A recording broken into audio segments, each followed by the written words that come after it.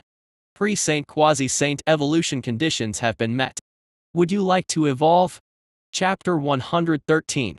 In the deep heart of the central forest of Utopia 2, there exists a place where various electronic devices and communication equipment cannot be used. This location is protected by powerful energy, making it invisible from outside the planet or from the sky. One can only reach it by walking through the maze of the jungle. This place is known as the Forgotten Temple of the Lost Land. Only the father of the land served by the wolves of Utopia 2 knows the way to the Forgotten Temple. Or at least, that's how it was supposed to be. However, those standing in the Forgotten Temple now are not wolves. Inside and outside the temple, broken stone statues and corpses of humans and cult members were scattered. Inside the temple, a group of individuals moved around, tending to the bodies. They were cultists with horns on their heads, young humans, but they all had 2 common features. They were males and exceptionally handsome males at that. These intruders belonged to a formidable pirate group, the Humanity Cartel. All the pirates, busy with the aftermath of the battle, showed tension and fatigue on their faces, except for one. A cult girl with deer antlers on her temples had a broad smile on her face, holding a golden javelin in her hand. Hee hee, there's nothing sweeter than getting the important loot before anyone else.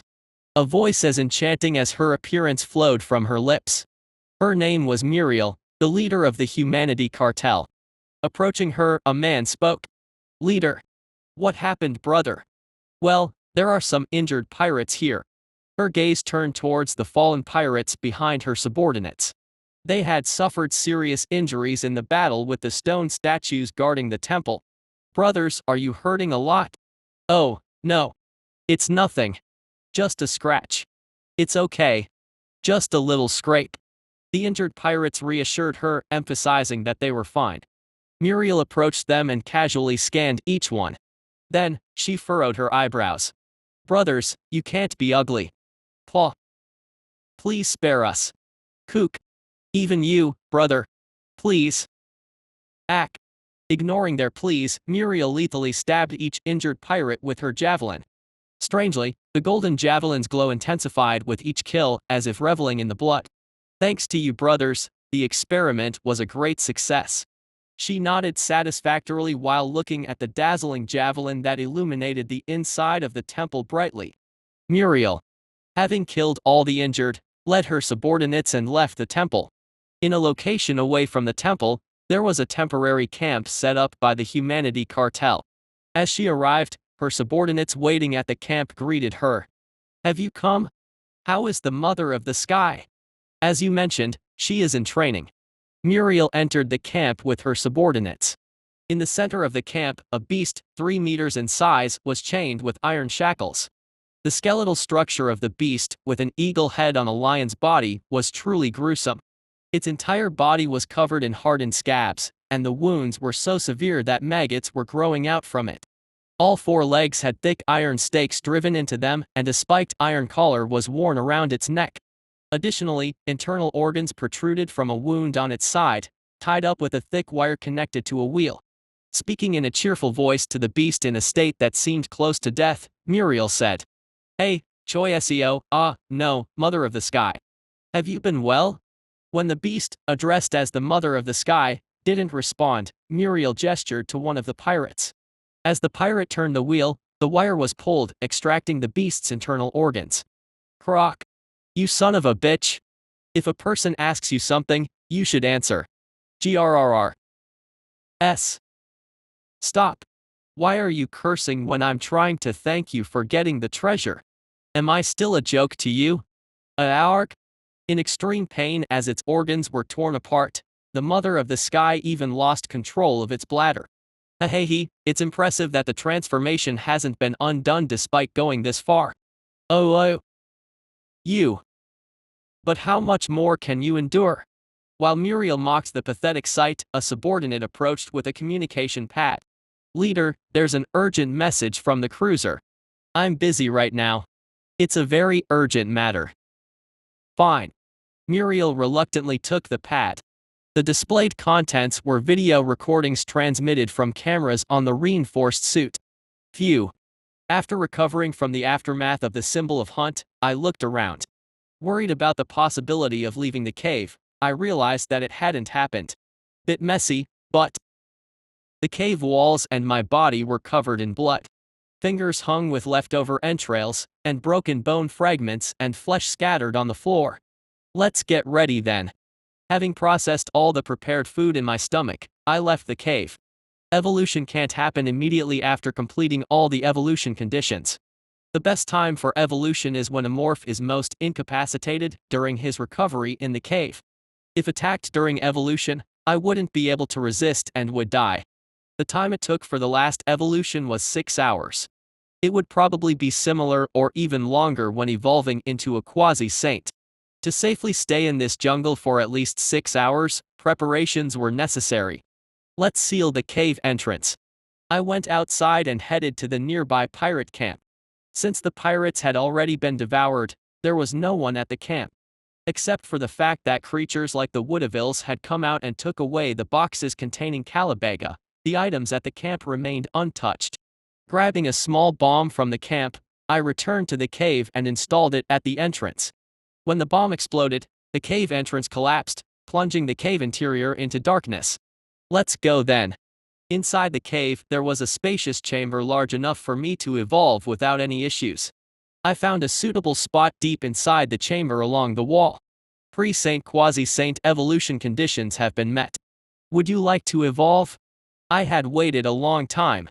I spoke to the text box waiting for my response. Yes, I would evolve. Instantly, an enormous amount of slime was secreted from my body. In the sticky sensation that enveloped my entire body, I lay down on the cool cave floor. The slime spread not only around my body but throughout the entire chamber. Within the slowly solidifying slime taking the form of egg-shaped structures, I closed my eyes quietly. And then, I opened my eyes in a familiar space. Where am I? The place I was standing was someone's room. A computer, VR headgear on a desk, posters of classic SF movies on the walls, and neatly arranged bedding on the floor. I knew the identity of this space. My room. I looked down at my palm, wondering if I had returned to reality. What I saw there was a morph's hand, familiar but now human-sized. What happened? It was too realistic to be a dream. The distinctive nauseating smell of a one-room apartment, the scent of kimchi stew wafting in from outside, it was hard to believe it was fake. I approached the computer and turned on the VR headgear connected by a cable. The screen reflected on the transparent visor inside the device was undoubtedly the login screen of space survival. It's different from when evolving into a pre-saint. At that time, I speculated that the space I was in was a simulated world. It made sense, given that the space itself felt unreal. But now, the boundary was extremely ambiguous. Judging whether this was reality or not was difficult, considering the weight of the device felt in my hands. I put down the VR headgear and opened the door. Huh. The moment I opened the door, I found myself in another space. It was a home. Where is this? A framed picture hanging in the entrance caught my eye. The picture inside the frame was a drawing I had made in kindergarten. Stepping inside, I saw a middle-aged couple arguing on the porch. Both of them had their faces painted with black paint, and their voices were distorted like machine-modulated noises, making it impossible to understand. They continued arguing as if they didn't know I was in the same space. I passed by them and entered the innermost room. It was a room with only a bed, desk, and wardrobe, giving a desolate feeling compared to my apartment scene earlier. Ignoring the bed and desk, I approached the wardrobe. With both hands, I opened the door. Inside the wardrobe was a child with burned scars on half of the face, to be precise. The child looked at me, tears welling up in round eyes.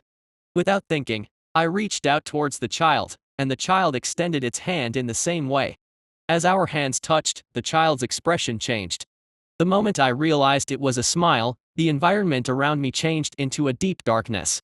I've returned.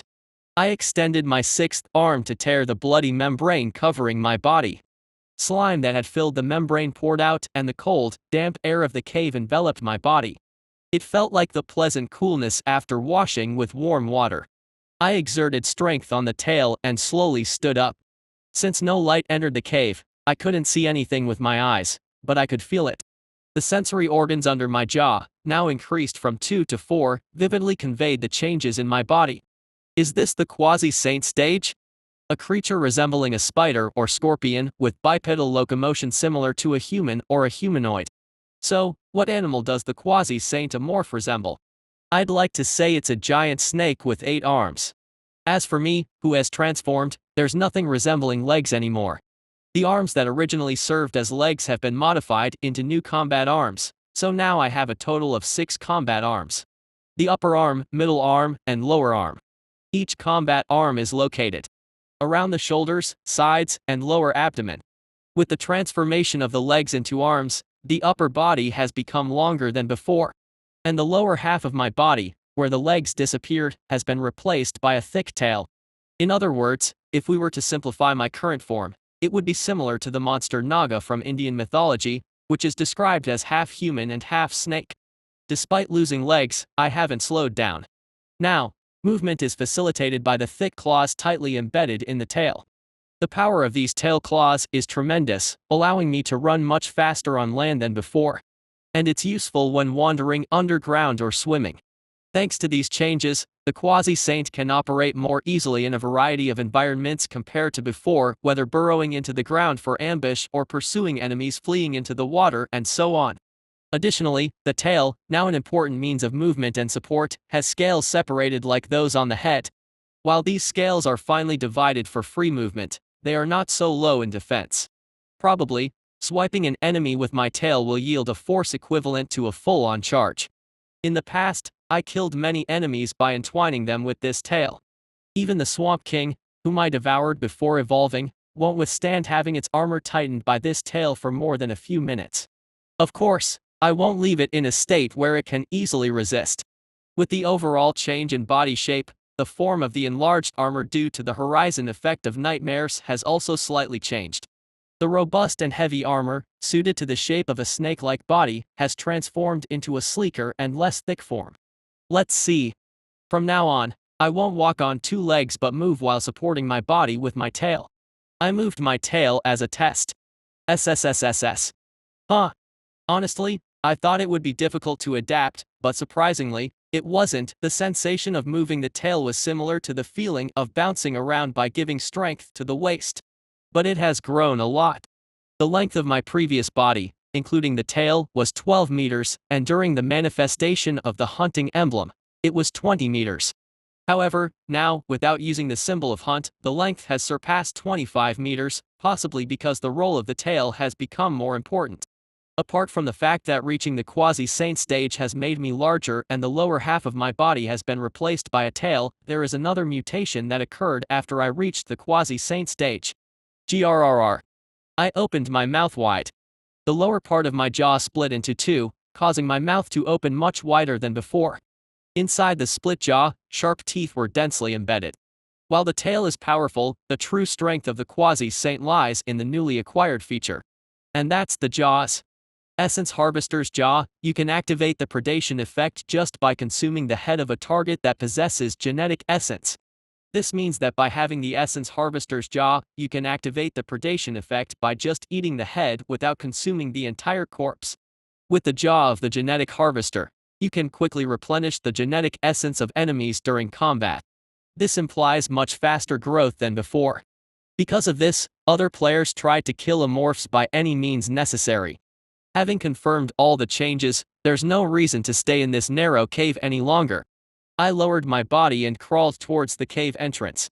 As I moved, whitening the walls with my 6 combat arms, the entrance, though narrow, didn't cause me any discomfort. After easily breaking through the collapsed entrance, I climbed up the nearby redwood, coiling my tail and pushing my body upward, along with using the combat arms, made the ascent incredibly fast. SSSSSS. The best part is that it makes almost no sound. Similar to how a snake moves silently, my movements were equally quiet.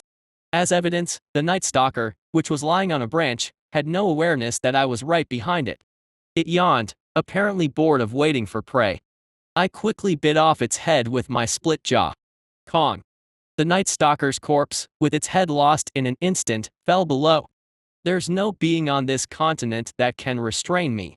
Once I've become a quasi-saint, even predators like the Hond Gigant or the Swamp King can't be my opponents.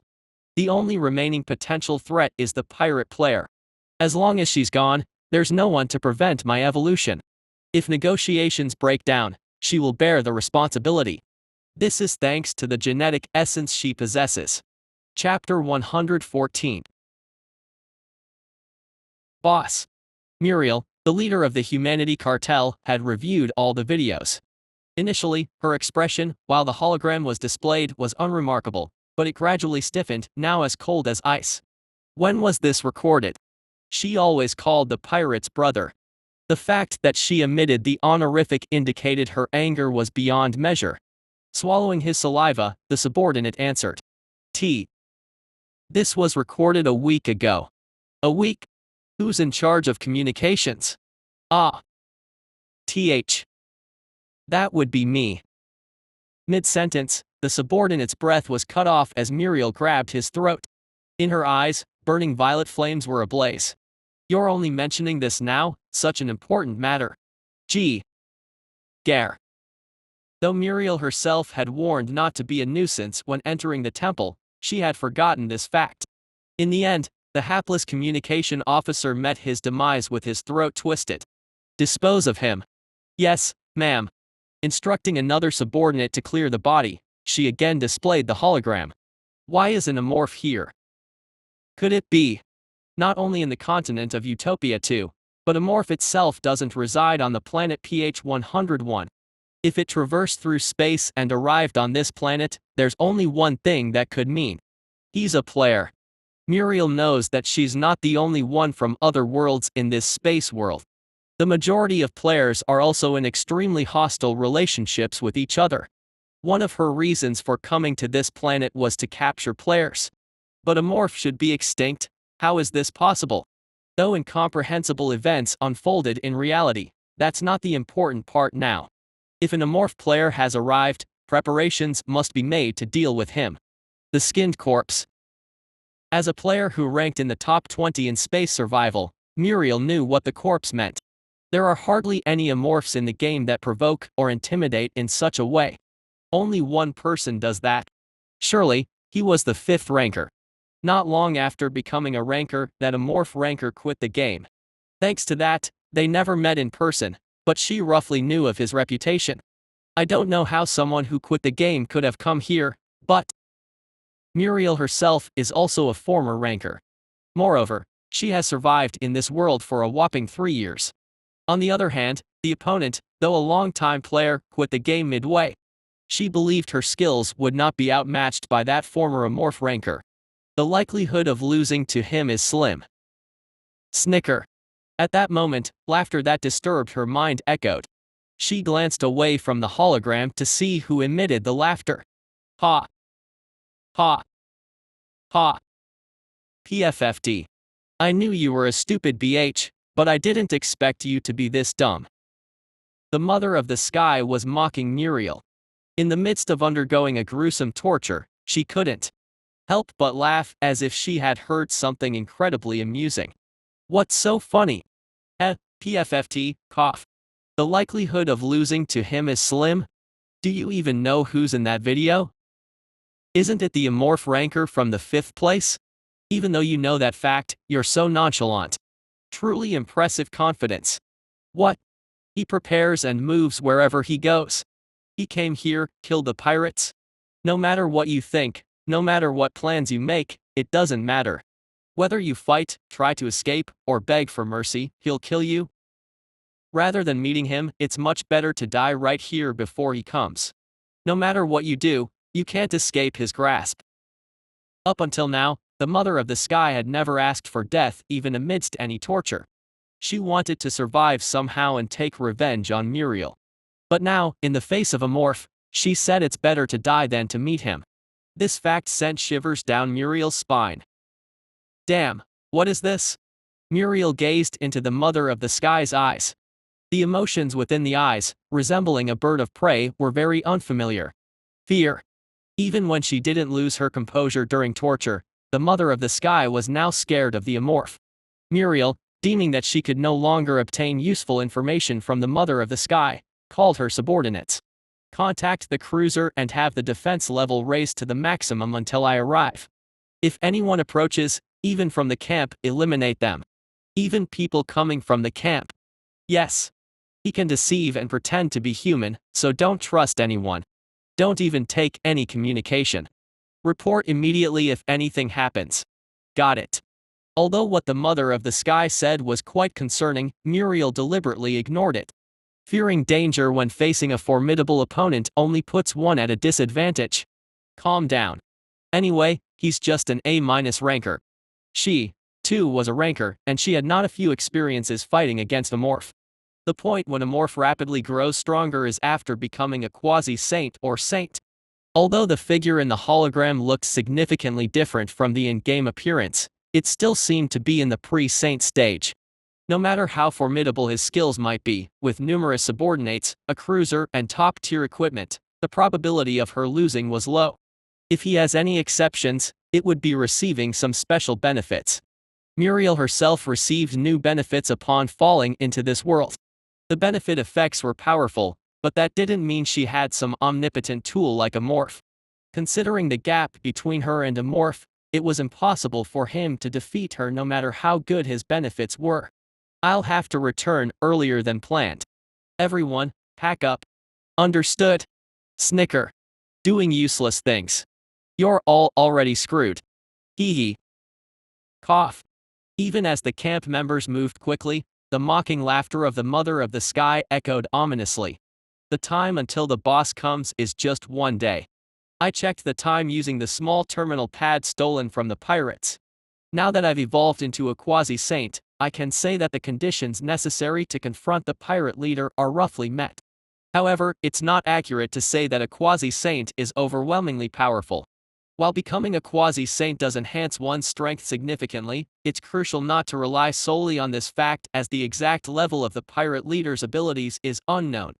One of the reasons I considered evolution necessary is not only to enhance my specs for physical combat but also to avoid mistakes caused by acquiring incorrect information.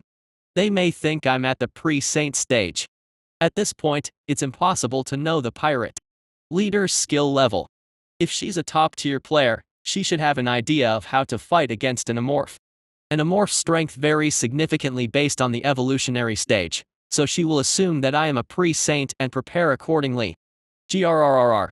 Believing in incorrect information and preparing can lead to significant consequences. I smiled faintly and brought up a semi-transparent text box. Species, unidentified aggressive morph. Status, quasi-saint, transcendent first stage. Objective, survive, third evolution successful. Possess traits, 17 in physical related /7 in psychic related, infection 8/5 in special defense related, nest 8 in nest related.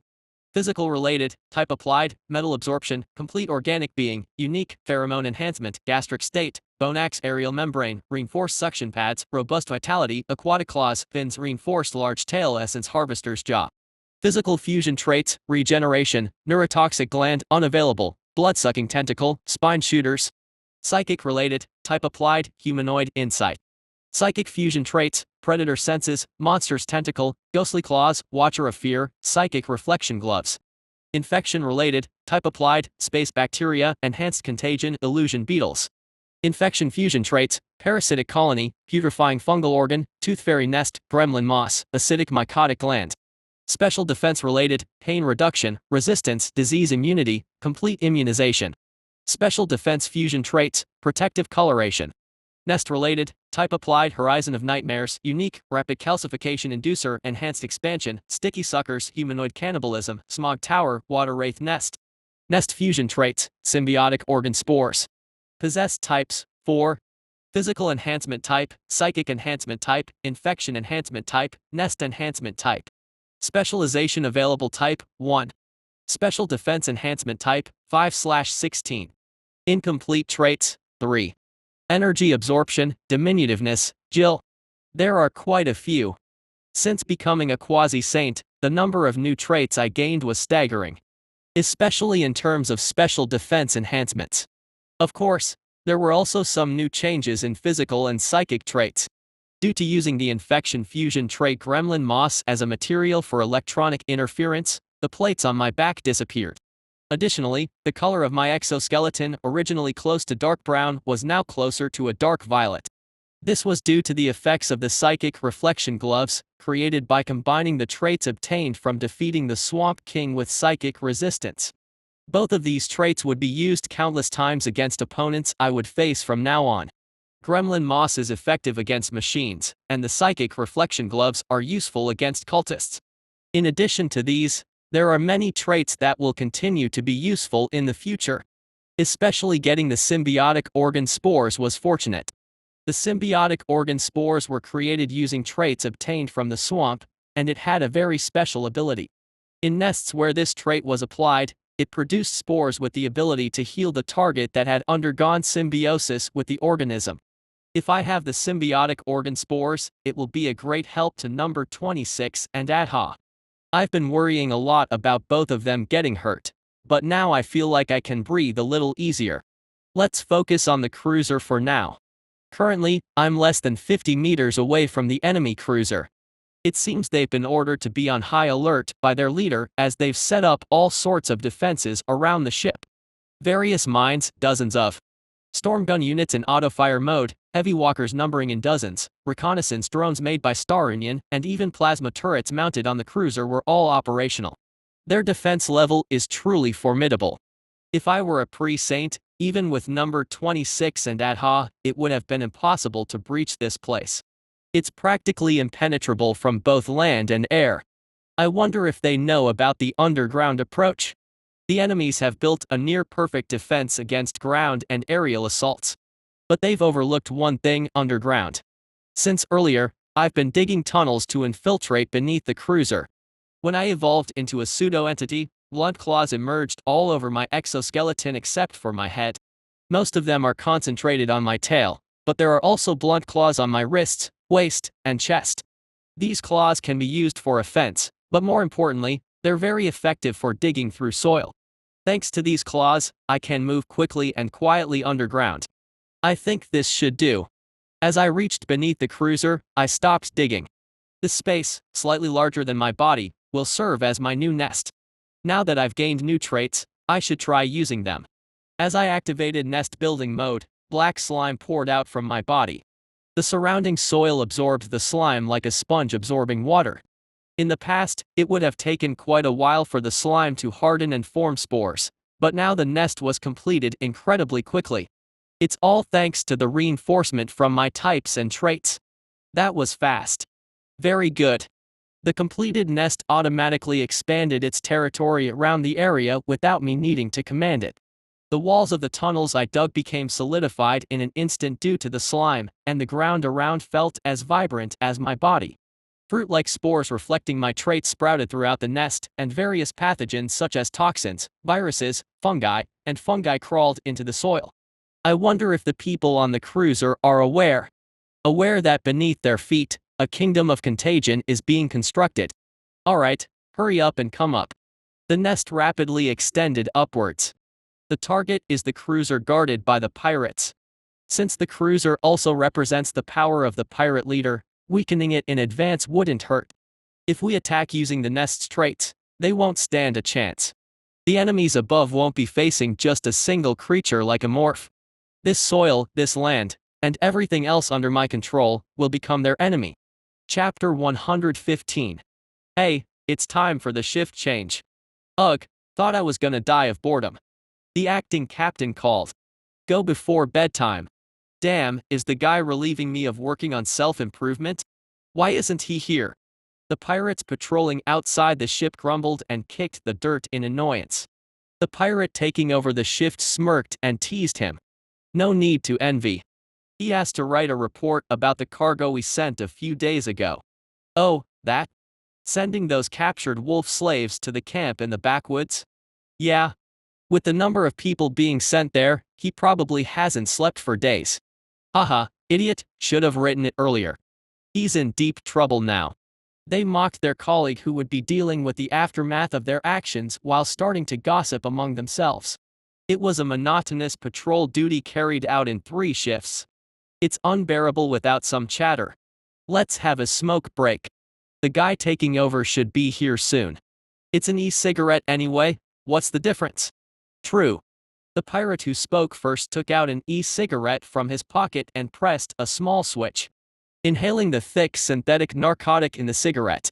Deeply, he had a dazed expression. Ah, damn, this is ecstasy. Let me have a drag too. Huh. The temporary street lamp above them suddenly flickered and went out. As the dim darkness descended, they turned on the headlights attached to their helmets. What's happening? Everything else is fine. What's going on there? The street lamp went out here. When a colleague from a distance asked what was going on, they waved their hands, claiming it was nothing. The street lamps above the distant colleagues were shining brightly. Did the power go out? Why suddenly? Damn. What's wrong? A damn mosquito got into my ear. The pirate with the cigarette in his mouth nervously scratched his ear and pointed the headlight towards the street lamp. Huh? What's this? As the two examined the lamp, something strange caught their eyes. From under the buried lamp base, silver moss-like substance was emerging, spreading up to the top of the lamp. Is this moss? Why moss all of a sudden? And why is the ground so damp when it hasn't even rained? As soon as those words were spoken, the wet soil began to stir. Soon, a brightly colored plant pierced through the earth. The plant looked like a vibrant red vine with tiny thorn-like stems running all over its surface. What's this? A mushroom? What is it? The pirate with the e-cigarette frowned at the mysterious plant. Despite its beautiful color, there was an inexplicable sense of discomfort about it. He took out a communication device and called his colleague, who was staring blankly at the plant. Hey, we need to report this. It's beautiful. What did you say? I'm going crazy with beauty. The pirate who hadn't smoked a cigarette approached the plant with an ecstatic expression. Suddenly, the vine that had been still flew towards him so quickly that it wrapped around his face, invisible to the naked eye. Oh, damn. Hee. The pirate, who knelt down and pressed his face into the vine, was horrified as he looked at his colleague. He quickly activated the communication device, attempting to contact inside the cruiser. If only it weren't for the voice calling him from a distance. A woman. Clearly, the sound he heard in his ear was the lustful moan of a woman. It echoed as if flowing out from inside a cave, but there was no mistaking it. He loved getting involved with women. Perfect. Time to have some fun after a long time. The pirate followed the voice with bloodshot eyes. He was so focused that he didn't even realize that blood was flowing from his ears. You damn idiot, you're done now. Following the voice, he leapt into the bushes. Along with him, a familiar sound reached his ears. The sound was that of mines buried around them being triggered. The flames of ultra-high temperature rose from the ground, engulfing him. Is this the beginning? The nest installed deep underground reports to me. There are continuous vibrations of various scales happening on the surface. Lying leisurely in the nest, linked to it, I could observe everything happening on the surface. Pirates infected with hallucinogenic bugs were jumping onto the mines, turning the area around the cruiser into complete chaos. Even the pirates who managed to avoid the surprise attack of hallucinogenic bugs were not unscathed, because they were entangled by the tempting pheromones emitted from the sticky lurker growing from the ground. As the name suggests, the sticky lurker is a carnivorous plant that approaches victims near the nest and devours them. It has almost no direct combat capabilities, but it entices enemies by emitting unique tempting pheromones, holding them in place. In the setting, the tempting pheromones emitted by the sticky lurker give the prey a euphoric pleasure similar to drugs. It doesn't work on species with bodies replaced by machinery like cyborgs or androids, but it works very well on sentient species like humans. Those who catch a whiff of this scent probably want to devour all the dirt. Moreover, I am currently in a state where I possess enhanced pheromone characteristics. Some of my physical characteristics also apply to the nest, so it is probably not easy for them to withstand the pheromones emitted by the sticky lurker. Because I used this characteristic a lot to seduce others before, some players in the community called me an addictive moth. It's the fault of those who get caught. Anyway, as their colleagues suddenly go crazy, the heavily armored walkers guarding the perimeter will be extremely bewildered. They will try to respond to the all-around attacks happening, but will it be easy? The biological sensors installed inside the walker show nothing marked around the cruiser. Because the smog tower generated by the nest continues to emit toxic mist around the cruiser. Although much less deadly than the mist spread in the swamp, this mist is also quite lethal. If you stay in it unknowingly for a long time, your lungs will be contaminated and you'll die. In reality, some of the operators of the walker, who may have had weak lungs to begin with, stopped moving. Other walkers seemed frightened as their comrades suddenly vomited blood and collapsed. While chaos reigns outside, what could be happening inside the ship? They'll probably try to figure out what's happening outside. That's impossible. The cameras connected to the temporary street lamps are all disabled by the gremlin moss. The same goes for the storm gun, which is the same machine. The gremlin moss is a counter feature of machines that operates differently from hijacking and electromagnetic interference. Unlike hijacking and electromagnetic interference, which control and incapacitate machines through specific vibration waves, gremlin moss must directly infect machines with moss. The infected machines are completely disabled until the moss's survival time of 20 minutes elapses. Once a machine is infected with moss, it cannot be infected again, which is a disadvantage. However, unlike hijacking, which allows control of only one machine at a time, moss can damage multiple machines at once. Machines that move frequently like walkers or large machines like cruisers are difficult to infect. There are still walkers remaining, but it seems like they have somewhat neutralized the enemy's defenses. Now it's time to move on to the next stage. I disconnected the link with the nest and started digging the ground just above my head. If I continue straight up, I'll reach right below the cruiser. Although it was about 100 meters away, with my 25-meter-long body, I quickly reached the surface by digging a tunnel. When I slightly raised my head above ground, the landing gear was right in front of my nose. Now, through the 4 additional auxiliary mechanisms under my jaw, the entire exterior of the cruiser was detected. It was a cruiser with the distinctive elongated diamond shape of the cult. The outer armor, rather than being rugged like Mega Cobb or Star Union, had a smooth texture with an ivory color. Maybe they made it from moon silver, thinking it's not a cult warship. While black silver weakens psychic powers, moon silver, on the contrary, amplifies the effects of psychic powers. It's fortunate to attack a cruiser. The leader of the pirates belongs to the cult race. The target of the moon silver reinforcement effect. Not anymore. Metallic sounds of walkers wandering in thick fog nearby can be heard. They seem oblivious to the fact that I am right below the cruiser. I opened my mouth wide and pressed closely under the cruiser. The acidic mucosa near my esophagus started creating fungi with tremendous power according to my intentions. The acidic mucosa is a fusion trait created using the acidic blood trait, which I acquired as a material.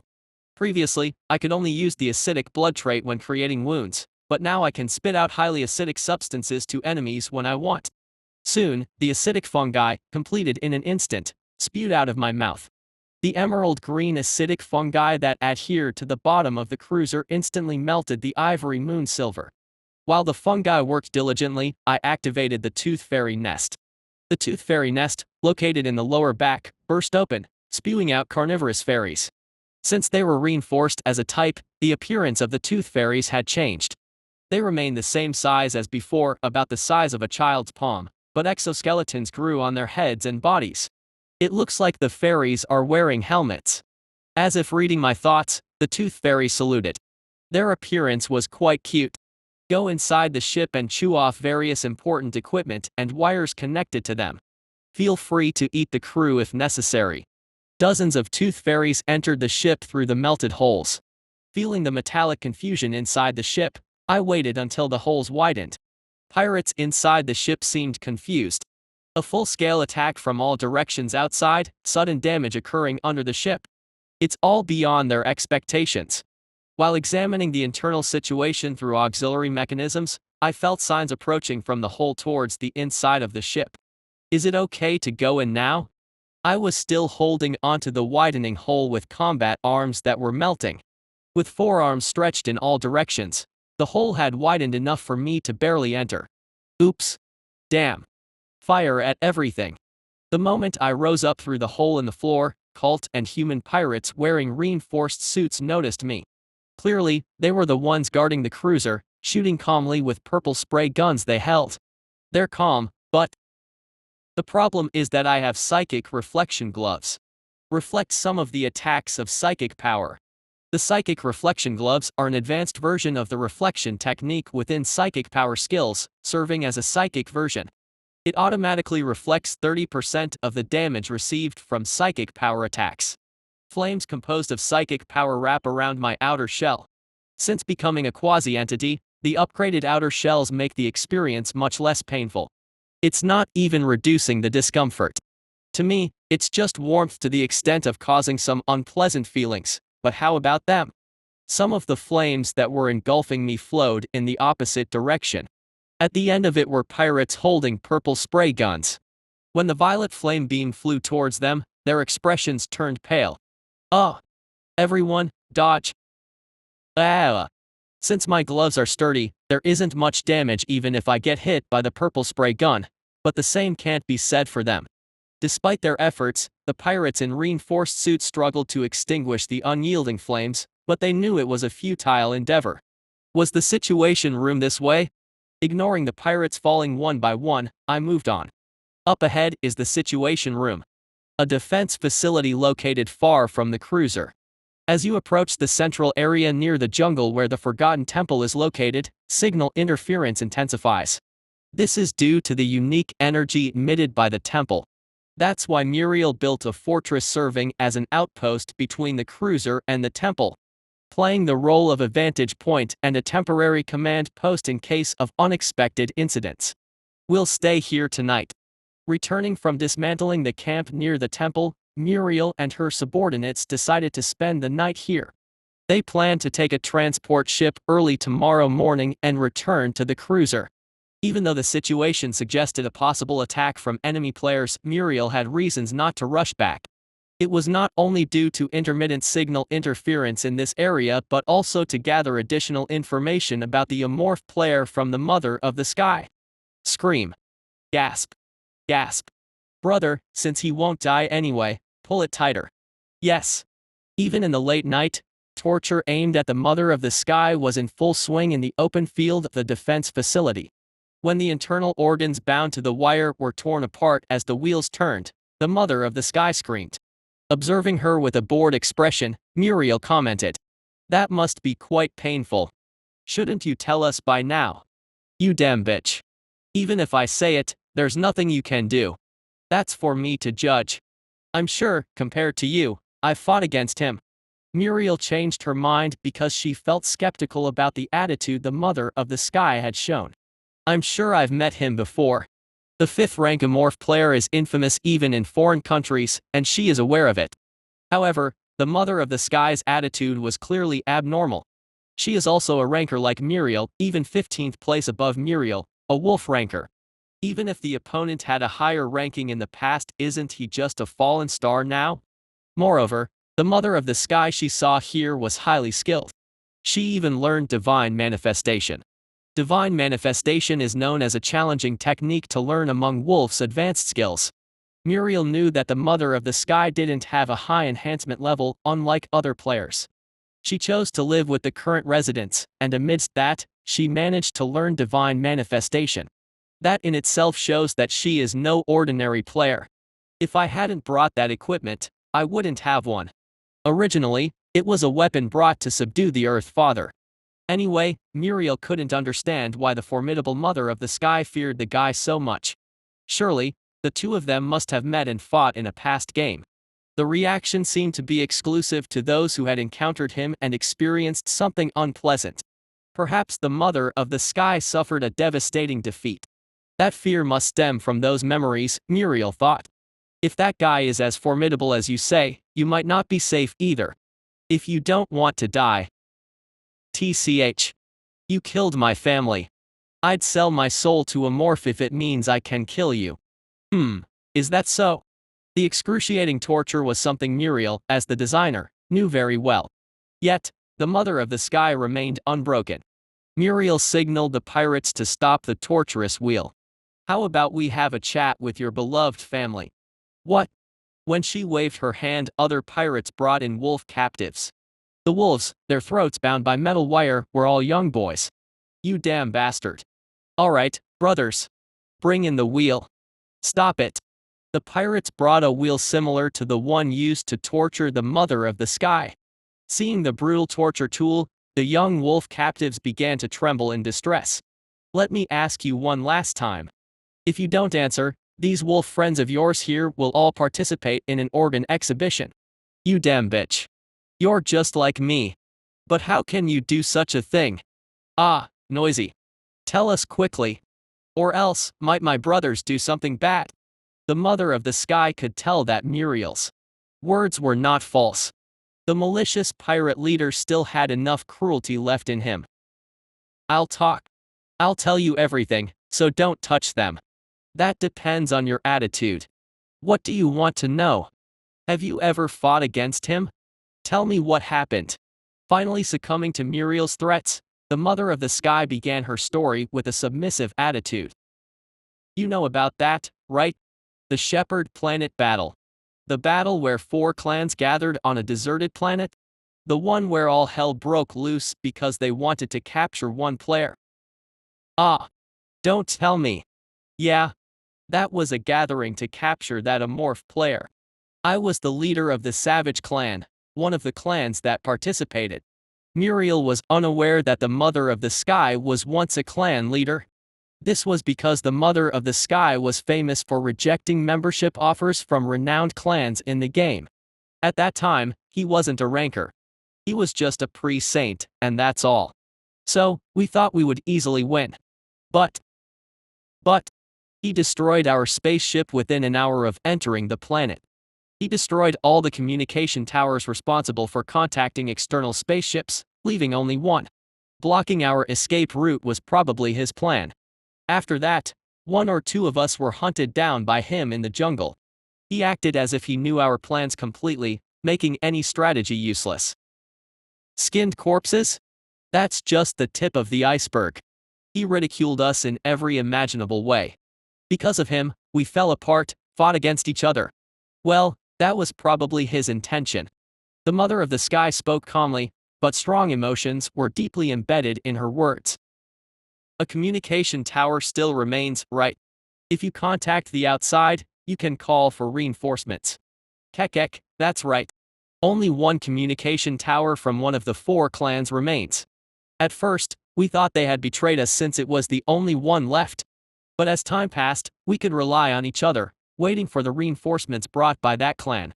The Mother of the Sky's bitter expression revealed the subsequent events to Muriel. Perhaps reinforcements never arrived as expected. However, the truth that came from the Mother of the Sky's lips surpassed her expectations. Later, I found out there was a reason why that communication tower remained. What was it? He deliberately left it there. What? The clan members at the communication tower were already dead, and all this time, he had been imitating the clan members. He knew everything about our meetings and had been providing false reports externally.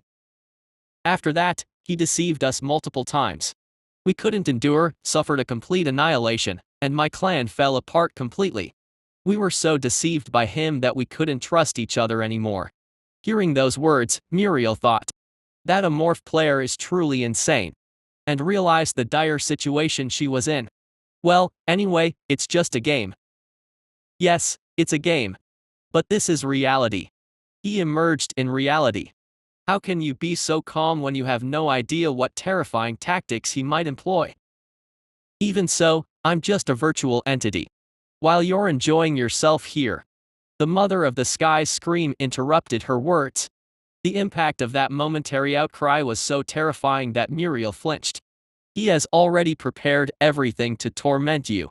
By now, the battleship may already be in his hands, right? Upon hearing those words, Muriel began to feel rapidly uneasy. Could it be? No, that's impossible. She tried to act nonchalant and called over a subordinate responsible for communication. It was to establish contact with the battleship. Due to the radio interference spread throughout the jungle, communication was only possible with special equipment, which took some time to connect to the battleship. After a while, the subordinate brought an activated communication device. Taking the device, she questioned the battleship with a voice unintentionally trembling. Brothers, is everything okay on your end? Crackle, crackle. Instead of an answer, the returning sound was just noise. When her gaze turned to the subordinate, he gestured that the connection was already established. If anyone is alive, respond. Crackle, is that you? Crackle. As the words came through the communication device, she felt fear and shivers. Chapter 116. Situation room on the aircraft carrier. The pirate leader, upon hearing my voice, fell silent. Judging by the faint sound of breath being held, she seemed quite startled. The fifth-ranked amorph. She spoke in a trembling voice. Unexpectedly, the first words from the leader, or rather the player, were about my identity. She seemed to know exactly who I was. Well, considering the chaos I caused, it's not surprising. It wasn't an inflated sense of self-awareness. There weren't many amorph players who engaged in psychological warfare with the enemy by exposing their stripped bodies. If they were players experienced in the game on the other side, they might have heard about me at least once. You're quite audacious. Do you know who I am? Who? Ma.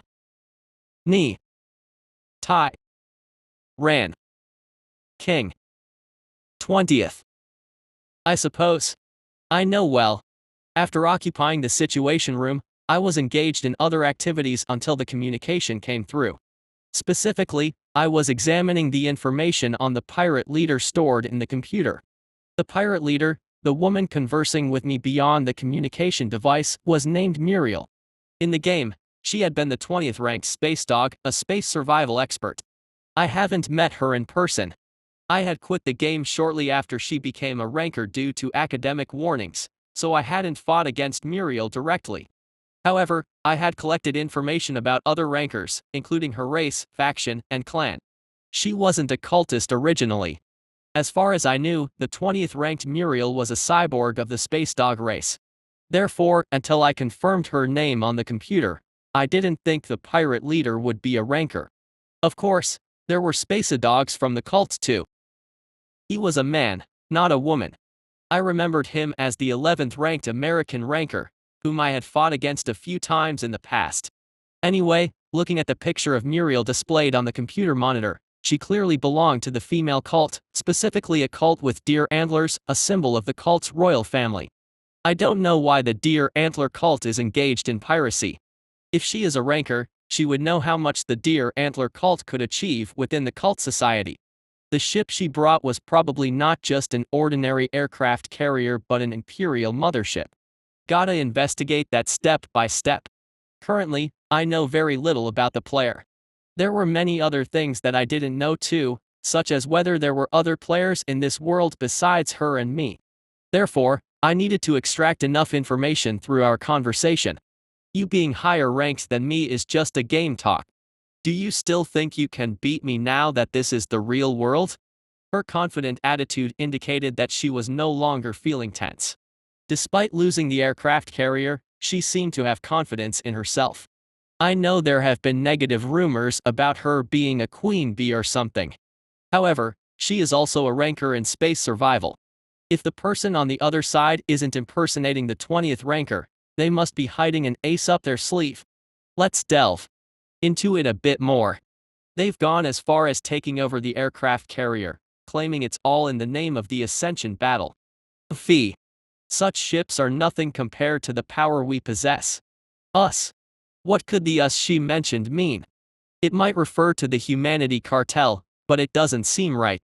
Thanks to Amorph's unique intuition, I could somewhat grasp the emotions conveyed in her voice. It feels more like referring to a comrade than a subordinate. In other words, there is another player with her, and what she implies is that there is a shared intention between her and the player, or an entity equivalent to a player. While I was quickly processing this in my mind, she continued speaking. Praising you for coming to this planet on the Ascension battle topic is fine, but that's the extent of it. If you had just stayed quiet, I might have overlooked it. Don't misunderstand. You're the one who provoked my ship from a distance. What could you possibly have to say in this situation? How foolish. I can't just leave an unidentified intruder alone. Besides, right now, you're nothing more than a weakling. You have no right to complain in the face of weakness. Her words sounded childish, but they cut to the core of this world's reality. The world of space survival was a dystopia dominated by the logic of the survival of the fittest. Further conversation is meaningless. Seeing her dismiss the discussion of weakness, bringing up negotiations seemed futile. To obtain detailed information, it seemed I would have to meet her in person and hear it directly from her. I had plenty of useful tools to ensure the truth from my counterpart. It seems like you've immersed yourself in this world. Ha! Anyone who spends a long time in this world will end up like that. You know what this place is like, right? I was about to end the conversation when she provided an important clue. Spent a long time here? I hadn't been in this place for even half a year. Although it felt lengthy due to constant activity, it wasn't long enough to be described as spending a long time. Muriel and I have different durations in this place. At least she had been in this world much longer than me. This aspect is quite intriguing. The reasons to capture Muriel seem to be increasing. And by the way, do you think I'm mindlessly engaging in this useless conversation? What do you mean? Do you think I'm so stupid? Do you think I haven't prepared anything for the aircraft carrier? She spoke as if to mock, making it sound like she had some kind of trick up her sleeve regarding the aircraft carrier. Are you talking about explosives? Huh? You space-dogs seem to love bombs. Before I took control of the situation room, I told the Tooth Fairy swarm scattered within the ship to alert me to a potential threat. They reported that remote-controlled bombs were planted around the reactor. Being discreetly installed and not recorded in the ship's computer, it seemed that Muriel had likely placed them in anticipation of the ship being seized. Ha! Indeed. This is the real deal for a 5th-ranked ranker. The bombs were already rendered inoperative as the front line was cut off. Confirming this fact, Muriel let out a sigh. However, the emotion permeating her voice was different from what I expected. It wasn't astonishment or shock but rather a sense of relief. You're clever, but do you think I only prepared that? Detecting unidentified energy flow in planetary orbit. Danger. Everyone, evacuate. As soon as Muriel finished speaking, warning alarms echoed throughout the situation room. Orbit. Could it be? I hate to lose the ship, but throwing a bait to catch a ranker is still a good deal, right? Don't you think? Without hesitation, I left the situation room. There was only one thing the energy flow in orbit could indicate: orbital bombardment. If it was an orbital bombardment delivered through the fleet, the ship's AI could detect it. Since it was mentioned as an unidentified energy flow, it wasn't a spacecraft conducting the bombardment. Unique class weapon. Among the unique class weapons exclusive to the cult, there was a satellite weapon called Noshin. It assisted in striking specific areas on the ground, utilizing the owner's psychic power as fuel to unleash a massive lightning bolt. Although it might sound weak to call it lightning, Its destructive power surpassed that of a nuclear bomb. Once fired, everything in the targeted area would be obliterated. While it had a disadvantage of a 14-day cooldown, making it difficult to use frequently, it was extremely popular in the game for dealing with powerful enemies by using it strategically before entering battles. Even if I am a quasi-saint, a direct hit from Noshin's lightning means instant death. I quickly crawled underground through the hole I had made beneath the aircraft carrier. This won't be enough. The distance from the ground was well over 100 meters, but I couldn't relax yet. Although the nest filled the hole I made, it was still insufficient. Hastily, I dug downward, facing the ground. When I was a few hundred meters away from the surface, the link connected to the tooth fairies was severed. Soon after, I felt a powerful vibration from above. It was the lightning bolt unleashed by Noshin, striking the ground. Even though it was far from the aircraft carrier, Noshin's lightning was powerful enough to be visible. The night sky cleared as clouds were swept away by the lightning coming from the planetary orbit. In the area where the lightning struck, a massive nuclear mushroom cloud rose as the aircraft carrier's reactor exploded. Even a jungle filled with redwoods, boasting sizes of several hundred meters, couldn't withstand this unprecedented catastrophe. A colossal demon of fire engulfed the jungle and its inhabitants, swallowing countless lives. Watching the extinguishing lives, Muriel clapped her hands, seemingly delighted. As expected of Noshin, its performance is exemplary. Seeing Noshin in action for the second time, the Mother of the Sky grinned. This wasn't the first time Noshin had been activated on this planet. Muriel had used it when capturing the Father of the Earth and Mother of the Sky. Although the Father of the Earth, a wolf named with remarkably high defense, couldn't withstand Noshin's lightning, he sacrificed himself to shield the Mother of the Sky. Thanks to that sacrifice, he fell into a fatal state with a single blow and was subsequently beheaded during the battle with Muriel. Even if you're the 5th-ranked ranker, there's no chance of surviving that lightning, right? Not to mention the Father of Earth. He also went out in one shot. Still, safety first. I should see the corpse with my own eyes. Muriel called a few of her subordinates. Brothers, go there with the Mother of the Sky and check. Don't make me laugh. Do you think I'll listen to you? Huh? Isn't it obvious? In response to her answer, Muriel released the spear she had been carrying on her back. Then, with an indifferent expression, she casually stabbed a young wolf boy with the spear. You. Are you going to throw away your family? I'll kill you. I'll tear you apart no matter what. Oh, how terrifying. But before you kill me, it seems like these cute little ones here will die first. Ugh. If you want to save your family, it's better to listen to me. Rank 15, please. Damn it. Faced with Muriel's threat, the Mother of the Sky could do nothing but lower her head once again. I thought I was going to die. Although I managed to avoid the range of Noshin, that didn't mean I was completely safe. The combination of the reactor explosion and the bomb created a tremendous blaze that penetrated the underground tunnel I had dug. Fortunately, having evolved into a pseudo-entity, my exoskeleton had become strong enough to endure within the destructive energy flow. Moreover, the perceptible shaking caused by Noshin's lightning prevented the overwhelming heat from chasing me relentlessly as my tunnel collapsed. I waited underground until the aftermath of the explosion subsided before surfacing. The area that was once filled with redwoods and grass had turned into a desolate wasteland. Where the aircraft carrier had been, only sand remained, and in the distance, the jungle was still burning fiercely in the flames. This is the result. Up until now, I had consumed countless lives, including humans. However, somewhere in my heart, there was a lingering thought. Perhaps it was acceptable because they weren't people living in my world. That might be why I approached her with an ambiguous attitude, different from how I treated actual humans. Even though I knew that Muriel posed a significant threat not only to me but also to number 26 and Adha, I approached her with a certain ambiguity. It was clear.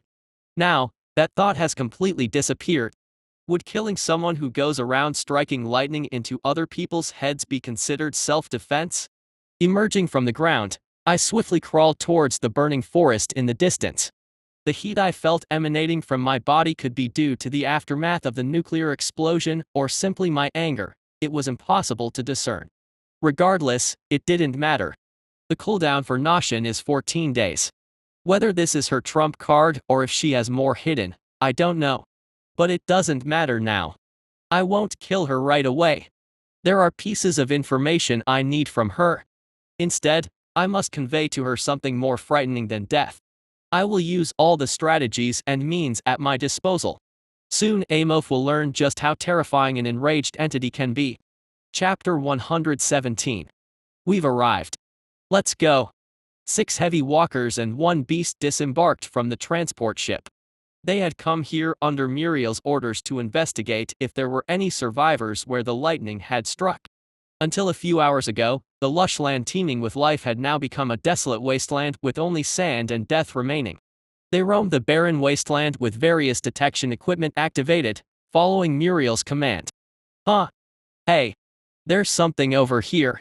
One of the walkers found traces left on the ground and called out to his comrades. As another walker approached with metallic clinks, he recorded the traces with the camera attached to the walker. Leader, did you see this? There are dragging marks. Han, that crazy monster. Isn't it dead? It seems not. Ask the Mother of the Sky. Check how it's doing. Yes. One of the walkers pulled a large chain in his hand. The Mother of the Sky, bound by the chain around her neck, was dragged along lifelessly. Gah. Hey, this matches the creature's traces. The one we know walks on 2 legs, but here, there are marks of dragging. What happened? It's better to speak honestly if you don't want to see your family die. Wait. The Mother of the Sky reluctantly examined the traces in detail. Using her superior senses that surpassed advanced machinery, she grasped the condition of the target that left the traces, partially dragging his body, showing signs of injury with scattered pieces of skin between the dragging marks and traces of acid reactions on the ground. Judging from the direction, he had entered the forest. He dragged his body halfway. He's injured, judging by the skin fragments between the dragging marks and the acid reactions on the ground. Judging from the direction, he entered the forest over there. You're not lying, right? You can figure it out, can't you? Verify it if you want. Currently, a special chip implanted by Muriel was lodged in the back of the Mother of the Sky's head. It reads the wearer's brainwaves to determine if they are lying or harboring impure thoughts. As long as this chip is implanted, the Mother of the Sky cannot speak falsehoods. Huh? Whatever. It's no surprise that he got injured after facing the gods. What should we do? He must not have gone far since he's injured. Find and kill him. If it's the Mother of the Sky, you can kill it, right? If it's an injured creature with a little strength, we can kill him. Hee, did you guys hear that? Yes. After the communication ended, the heavy walkers collected the scattered skin fragments and followed the traces leading to the forest. Above their heads, the transport ship flew, confirming if there were traces continuing into the burning jungle. Muriel's subordinates had no doubt that they could easily eliminate the creature that left these traces. However, there was something they didn't know.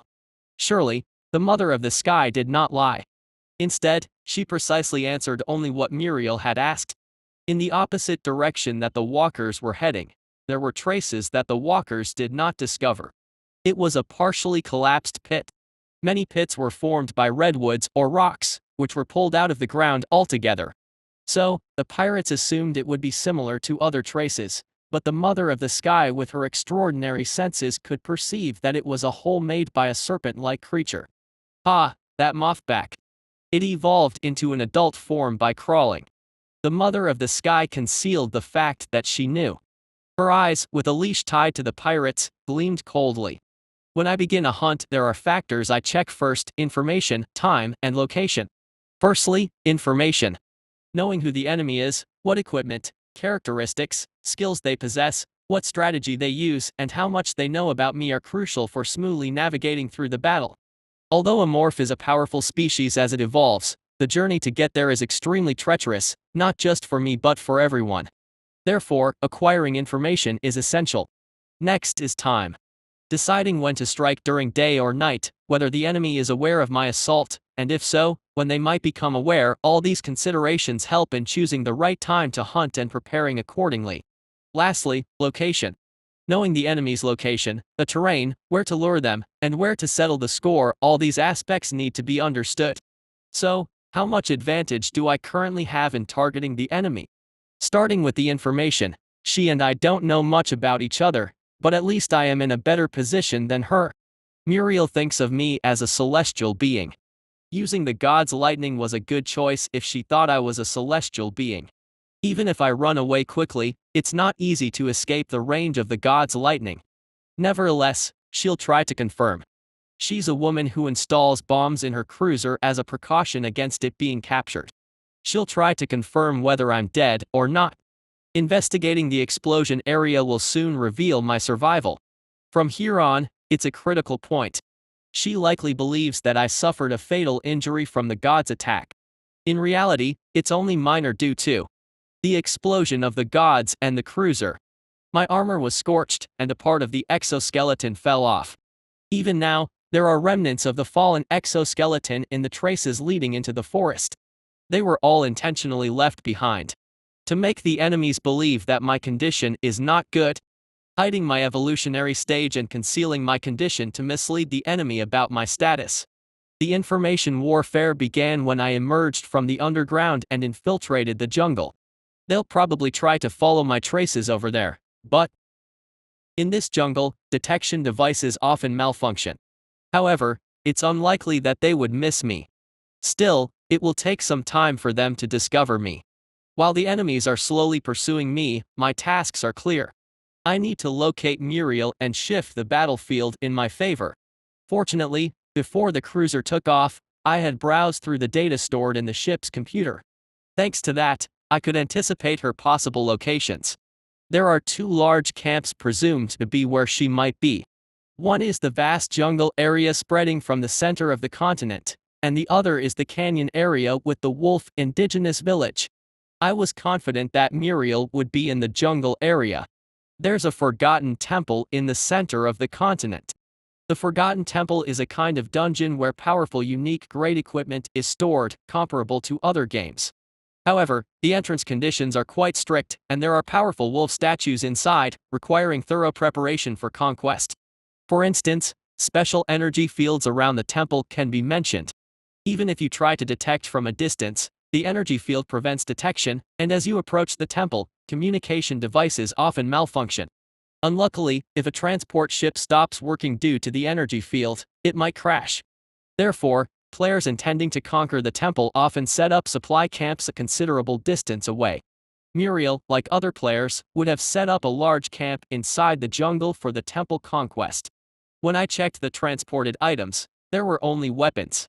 And looking at the periodic transport records, it was undoubtedly all used for the temple conquest.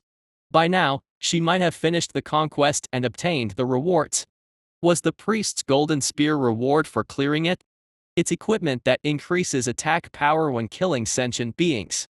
Although the increase in attack power per killed being is very low, there is no limit to the increase, making it infinitely powerful with more kills. Once she knows I'm alive, she'll likely try to kill all her subordinates or slaves to increase her attack power. I need to confirm this part directly. Because of the task, I, who was half buried in the ground, raised my head. 30 minutes ago, I had arrived near the large camp where Muriel was presumed to be. I could reach here in just half a day without resting, using all my energy for a full sprint. I was a few kilometers away from the camp. From there, I was preparing a favorable battlefield for myself. There was no area within my line of sight that was not covered in black slime. The vibrant grasses were twisted, and instead, red vines, like blood, grew in their place. Between the vines, spores emitting toxic mist relentlessly filled the air. Even the towering redwoods standing on the corrupted ground seemed intact from the outside, but they were decaying from the inside. When the thick bark peeled off, black slime and insects sprouted from within. Beetles the size of fingernails and hallucination-inducing bugs hovered around, infecting anyone unfortunate enough to be in the vicinity. Having confirmed that the nests were growing steadily on their own, I released the link and stood up. This makes it the third one. I was in the process of creating nests surrounding the camp. Just as there are perks in the physical enhancement and psychic enhancement types that enhance related abilities, there are also perks in the nest enhancement type. When multiple nests merge into one, the characteristic effects are amplified. In this way, Muriel's camp will be subjected to a more intense assault of toxic mist than the swamp inside the Utopia 02 continent. If I fight there, the attribute effect of personification sacrifice will shine. Before evolving into a quasi-saint being, I acquired the attribute personification sacrifice in the swamp. On its own, it has no effect, but when corpses appear in the nest, the situation changes. If you possess the personification sacrifice attribute, the nest absorbs the corpses, providing the energy of the corpses to the owner of the nest. Even if limbs are severed, the energy absorbed through personification sacrifice accelerates my recovery, restoring me to my original state within minutes. In other words, as long as corpses continue to be supplied, I become a living entity akin to a zombie. Moreover, it can counter the golden spear. I move to find a new location to set up a nest. Since creating nests consumes a lot of energy, I didn't forget to intermittently supply energy. Squeak. I seized a gorilla with an ant head using corrosive tentacles. Named Andrel, it is a carnivorous creature with specs surpassing those of a night stalker, but it was no match for me as a quasi-saint being. If there's time, I would have liked to taste it. It's regrettable that I can't. After devouring a few more Andrel, I found a suitable place to plant the nest and relaxed my body. As the mucus poured from my body and the nest was being created, a loud noise echoed from above. It was the sound of a transport ship flying. The ship started low-altitude flight without caring about the covered trees. Then, 7 large objects could be felt falling to the ground. Have they already found me? Even with a bioscanner, finding me in this jungle is not easy. Detection devices often malfunction or reset in the middle. The enemies who landed from a distance began moving in a completely different direction as if they hadn't found me using the bioscanner. They were heading towards the traces where I crawled here. I don't know what happened. I need to tidy up before the nest is compromised. It's more detrimental for the nest to be compromised than for me to be caught. I released the link with the 4th nest I created and climbed up the tree silently. Then, without a sound, I moved towards the location where the enemies were.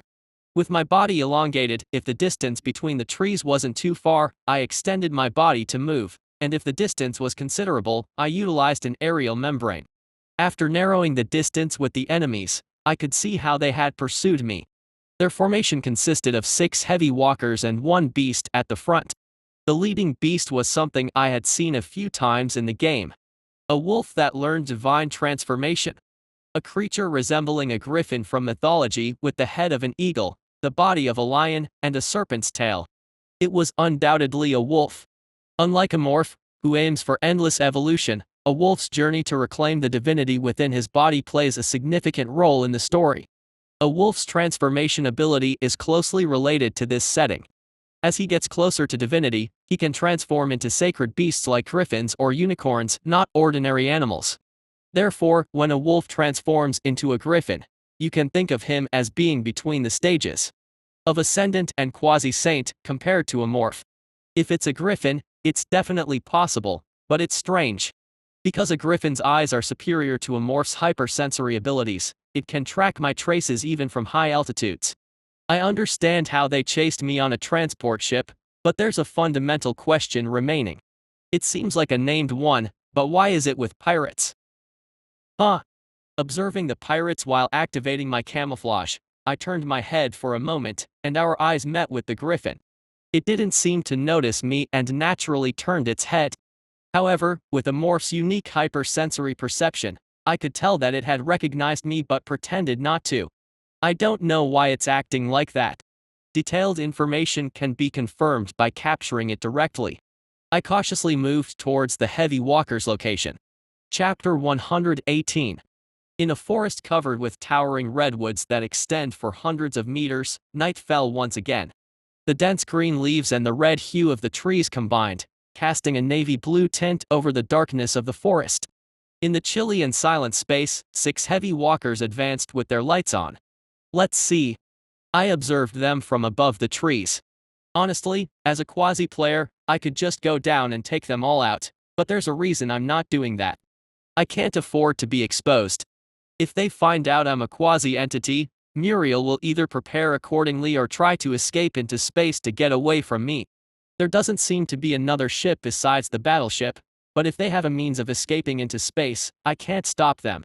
To prevent this, I need to destroy all 6 at once, ensuring that the enemies can't capture me on camera. I can't even sleep, what a hassle. Hey, is that around here? Yes, he's close. Ah, that creature is wandering around a lot. It's fortunate that he's close, it will make it easier for us to find him, so let's catch him quickly and go back.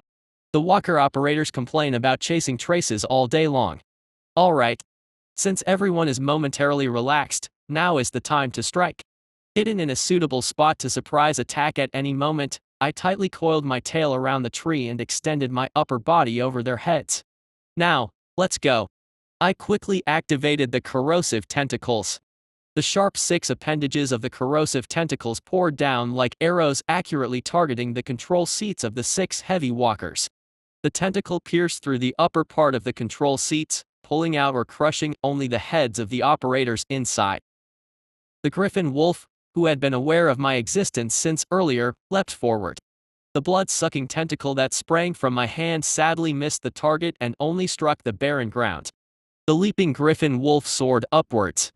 Its body defied the laws of nature, soaring into the air as if there were invisible stairs. Although there was an iron chain connected to its neck, it seemed like the creature had no intention of escaping. Like an eagle spotting its prey, the griffin swiftly attacked. Its target was not my upper body, but my tail, the part holding onto the tree. Quickly releasing my tail and spreading the wings, I flew to another tree. In an instant, the creature's forelimb struck the redwood. Creak. The sturdy redwood was deeply gouged by the creature's forelimb. The creature, as if it didn't know how to dodge, widened its eyes. I, now on a different tree, fluffed my tail dramatically. It seemed the creature didn't know how to avoid flying. It stared at me with wide eyes as I fluffed my tail, then I swung it forcefully. Large thorns, larger than kitchen knives, flew towards the creature floating in the air. With eyes resembling an eagle's, the creature read the trajectory of the incoming thorns in a short moment and evaded them all. As soon as the creature landed on the ground, the walkers lost all their control, slowly falling forward. What's happening? Why did all signals cut off? Mother of the sky! What's going on? The walkers fell prey to that creature? Muriel's bewildered voice flowed from the communication device inside the walker. The griffin responded briefly with a melodious tone resembling a bird of prey. What? What did you say? He recovered in the meantime? What the hell? What kind of nonsense is this? Hey! Bring out the cameras attached to the walkers. I need to see it for myself. However, I couldn't have possibly allowed her to see me, so I activated the contaminated fungus organ. Contaminated fungus surged upward from near the esophagus, spewing it onto the control seats of the walkers. The contaminated fungus that fell onto the walkers bounced around, adhering to all 6 of them. I'm dealing with that creature? Forget the nonsense and quickly pull out. SSSSS. The control seats melted entirely, and the cameras and communication devices vanished along with them. The griffin severed the chain around its neck with the fungus. Seeing that, I was convinced. The creature was also a player. You're a player. Yes. The griffin answered, not taking its gaze off me. Then it soon wrinkled its face. Damn, I thought I found happiness, but now I meet a psycho girl and the Muffet in succession. Judging by the conversation they had before the walkers died and her current attitude, Griffin-Wolf and Muriel didn't seem to get along. 2 players encountered already. It seems like there are more players in this world than I thought. I'll look into that later. For now, I need to deal with Griffin-Wolf before Muriel arrives. Although it's uncertain due to its ambiguous attitude, Muriel's momentary carelessness is enough. Feeling my hostility, the creature moved slowly to the side, lowering its body like a lion stalking its prey. With my long tail in tow, I also aimed for the creature's vulnerability. There's a wound on its abdomen. Griffin's recovery ability is known to be excellent, but it seems to be a fairly deep wound. Even now, droplets of blood were falling between its fur. As I examined the creature, its gaze also thoroughly scanned my body. Griffin's eyes had an effect similar to my insight ability, pinpointing the weaknesses of the enemy. Well, it might be useless anyway. Looking at the gap between the creature and me, it's clear that I have a significant advantage. Moreover, the creature is still in a less recovered state from its injuries. If it were another amorph, it might not be so uncomfortable, but since the creature knows my identity, it's going to be tricky. As evidence of this, I can feel the creature's heart pounding, a sign of tension and fear. Kaio. After a brief exploration period, the initiative was taken by the griffin. The creature roared shortly and lunged towards me. Its front paw was directed towards where my arm was. It knows that the head is tough. Considering the strength I demonstrated when breaking the redwood earlier, it seems that cutting the arm might be challenging, but breaking it is possible. In other words, it's better to dodge than to take a hit. I twisted my body like a dancing cobra, avoiding the creature's front paw. As the creature's front paw hit the ground, it created a thunderous explosion, echoing like a grenade blast. Since the attack failed, the creature's posture collapsed. Without missing the opportunity, I pulled out a bone axe from my hand and swung it towards the creature's back. However, just as the creature failed in its attack, my intention was not fulfilled either. In the meantime, the creature flexibly twisted its body and narrowly avoided my attack. Using the recoil from its body movement, the creature swung its hind leg towards my neck, precisely targeting the area where the monster's tentacle was. Oh no! I quickly moved backward, and the tentacle just grazed me, but considerable pain rushed through. Unbelievable. The monster's tentacle is a characteristic based on a superpower mechanism, not something you'd see in a game. No amorph player would acquire a superpower mechanism. Yet, the creature caught on to a vulnerable spot on my body in a short moment. While I was stepping back in amazement, the creature did not follow up with another attack. To be precise, it couldn't. It was busy avoiding the corrosive tentacles that sprouted from my back. The tentacles pierced through the ground and air where the creature stood, however the creature skillfully evaded them, gracefully dodging in midair. However, my means of attack don't end here. The eye-shaped patterns on my head simultaneously glowed. The Watcher of Night suppressed Griffin's mind. In an instant, the creature's gaze became hazy. Although the griffin quickly regained its composure due to its resistance to mental attacks, it was too late. Cook. The blood-sucking tentacle shot from my hand grazed the griffin's side. The creature tried to evade it desperately, but my combat arm did not miss. I used the ghost claw while holding the creature's front paw. When my hand touched the bones and muscles inside the paw, I released the special effect. Naturally, since my hand was larger than the creature's front paw, the paw shattered from the inside due to my hand. Cruh. The creature couldn't endure the pain of its front paw exploding from the inside and screamed loudly. In the meantime, my other arm gripped the creature's neck. I slammed the creature into the ground with full force. The creature, caught in my hand, was helplessly thrust into the ground. I swung my massive tail to bring down the griffin's body lying on the ground, aiming to finish it off. Thunk. The griffin spews blood. With that blow, its waist and leg bones were all shattered. If it weren't for the griffin's exceptional vitality, it would have died instantly.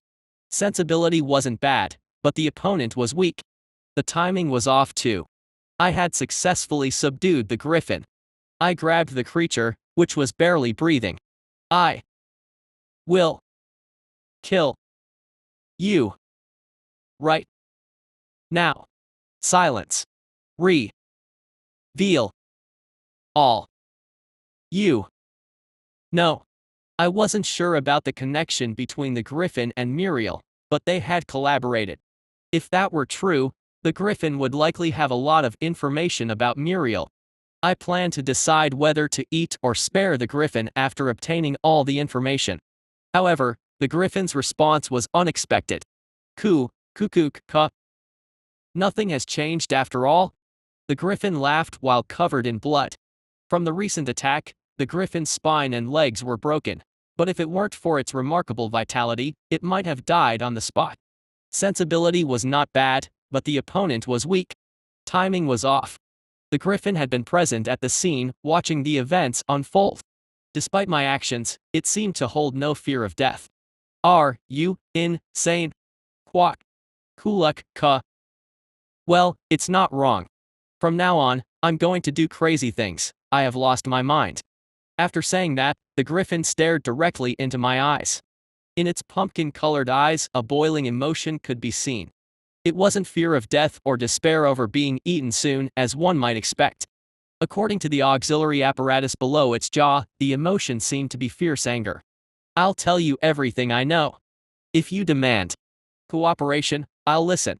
If you want to treat me as a slave, go ahead. Even if you devour me, I don't mind. What are you saying? Promise me one thing. Give Muriel the greatest despair you can show. If you promise that, I'll give you everything you desire. It seemed that the relationship between Griffin-Wolf and Muriel was not very friendly. Griffin's hatred seemed genuine, even to my eyes. You don't have the right to negotiate with me. I know. KHH, this is my position. But you know, the weakness of a parasite. The griffin's gaze turned to my arm containing the parasitic colony. This thing. Kukuku, I've struggled so much because of that.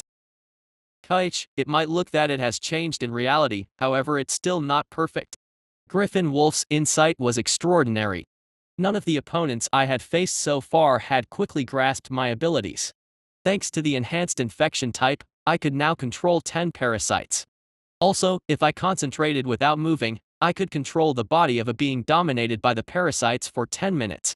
In the game, I had often blown up clans using my symbiotic apparatus and parasitic colony. Though there is a vulnerability, that's a fact. Inducing internal conflict in the enemy is highly effective, but the interrogation function itself hasn't been significantly enhanced. Therefore, as seen in William's case, even under severe pain, one can choose to speak the truth or entertain distracting thoughts. Moreover, it seems to know quite a bit about me. Judging by its speech, it's evident that the creature has fought against me in the game several times. However, Wolf has fought so many battles that its memories seem vague and uncertain. As I remained silent, the creature closed its eyes as if signaling for me to proceed as I wished. This dying Griffin-Wolf is quite an intriguing being. What should I do? It would be better to contemplate more, but I don't have time. Having made up my mind, I reached out towards the creature's head.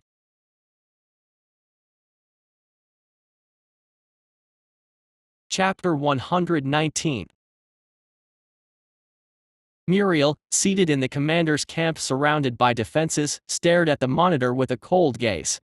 The vital sign graph, which had been turbulent until a moment ago, now showed no movement at all, forming a straight line. What could this mean? Leader, there's a massive pool of blood here. In the video sent by subordinates, puddles of blood were visible. The genetic analysis revealed that it was all the blood shed by the Sky Mother. With such a significant loss of blood and no detection of the chip's location, one could anticipate the fate of the Sky Mother. A troublesome situation. The reason Muriel spared the Mother of the Sky was that a female wolf slave who shared her intentions wanted her. The Mother of the Sky was a suitable target for her colleagues' discerning taste. The plan was to discipline her a bit and then send her away, but things took a turn. That damn amorph. If that infamous amorph consumed the Mother of the Sky and gained her abilities, it would be a headache. She also knew the low probability of Moth Park acquiring abilities. However, in this unpredictable world, I don't think I'll lose, but...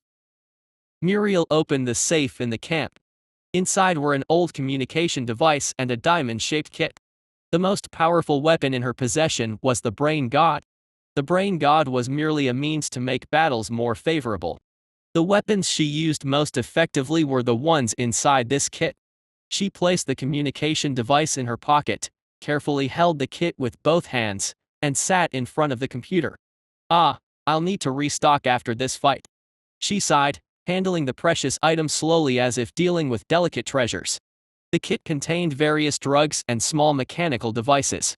Synonym, which elevated the user's potential, Ultra Controller, a drug that significantly improved the precision of psychic power technology, and Nano-Spartan module, which made the skin extremely tough while enhancing recovery, were among them.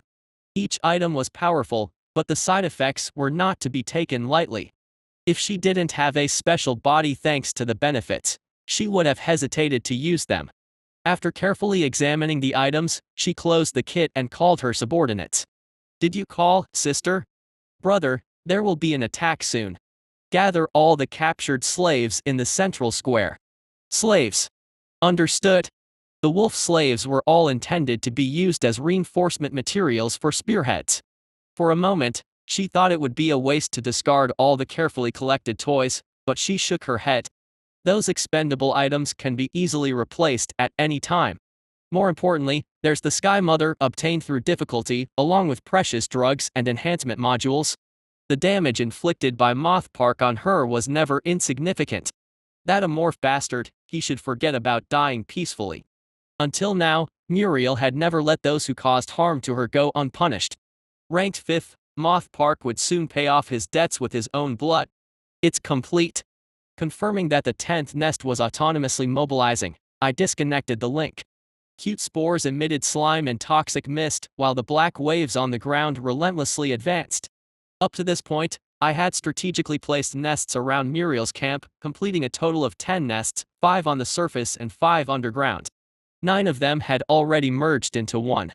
Within 10 minutes, the 10th nest would also merge with the others. After that, my assault on the enemy's stronghold would begin. But there's something to check before that. I headed towards the 6th nest through the pre-dug tunnels. The underground world that was once filled with soil, rocks, and tree roots no longer existed. This place was now filled with sticky slime, malignant tumors, disgusting sacs expelling vile substances, and spores constantly contaminating the air. It might seem repulsive to others, but to me, it was a familiar space. Passing through the elongated tunnel, my constructed underground community, the 6th nest, greeted me. On top of the nest lay a wolf with a half-human, half-beast appearance.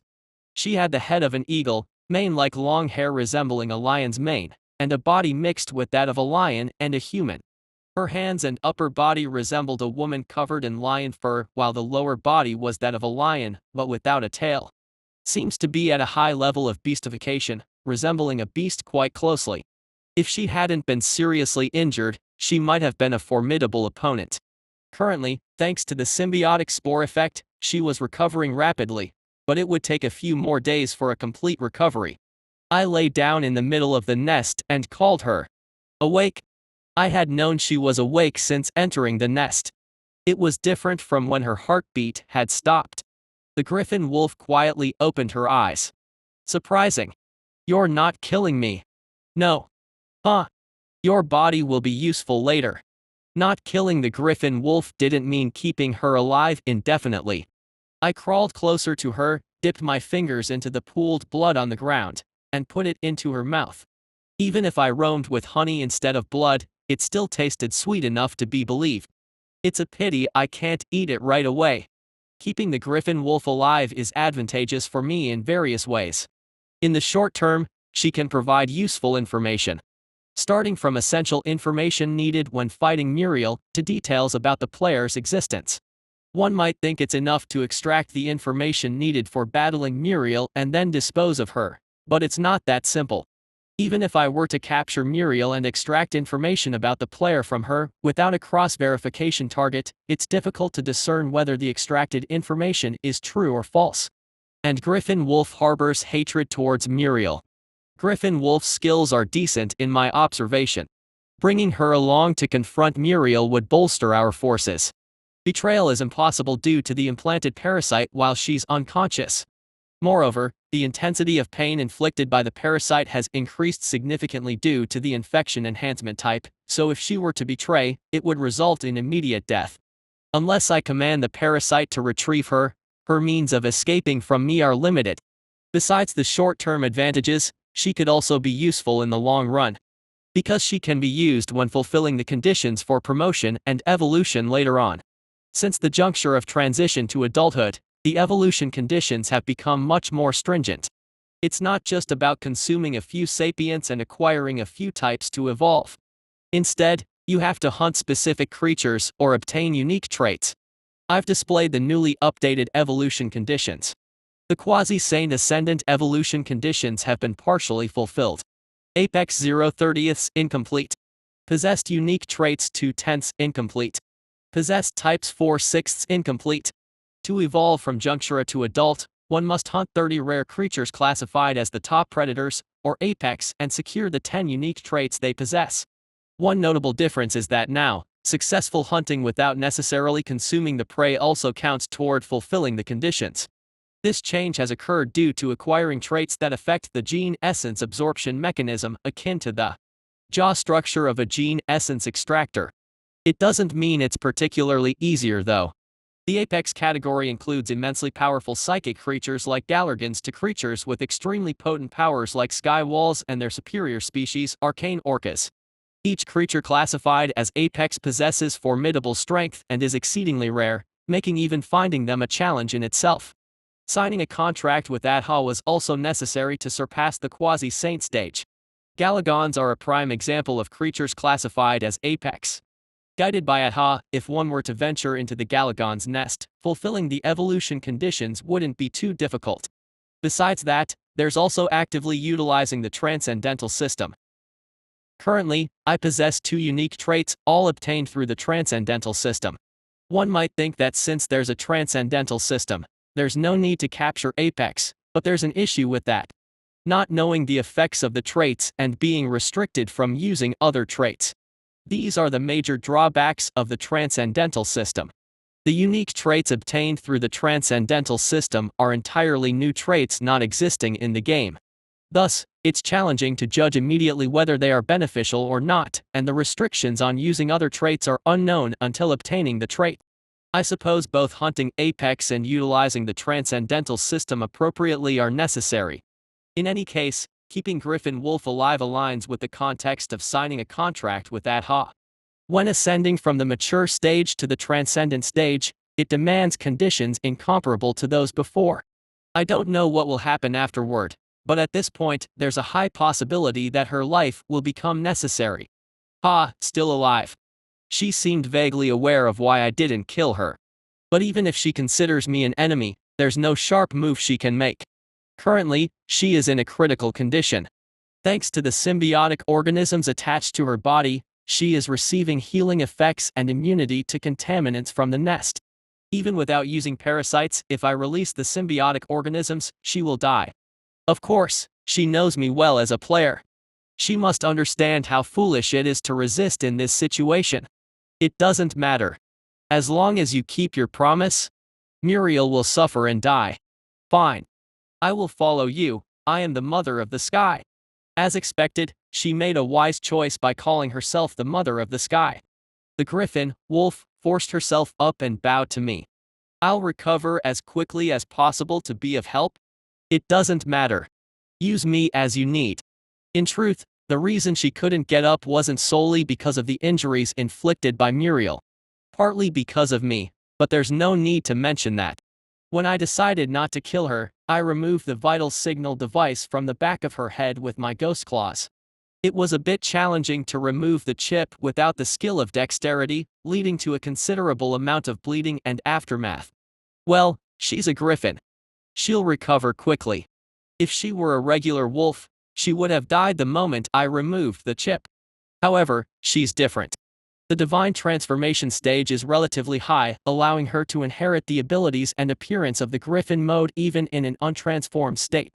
With the griffin's regenerative power and the healing effect of the symbiotic organism spores, she should recover enough to move alongside me when I confront Muriel. But more urgently, there's something I need. Tell me Muriel's weaknesses. Until the nest is complete, I need to know as much as possible about Muriel's equipment, strengths and weaknesses, combat habits, and anything relevant. Knowing about the Mother of the Sky and information about players will be sufficient after dealing with Muriel. Even though it's midnight, the defense zone inside and the surrounding forest are as bright as daylight. The large lamps on the towering watchtower continue to surveil the fortress walls and beyond, with hundreds of pirates inside preparing for the enemy's attack. The vigilant posture of the pirates, even at this late hour, is akin to that of soldiers. The reason for their unwavering focus on defense is their leader, Muriel. She impaled each wolf slave gathered in the square one by one with a spear, as if slaughtering animals. The pirates of the Humanity Cartel were wary of their enraged leader, well aware of the consequences if they displeased her. Naturally, discipline was maintained.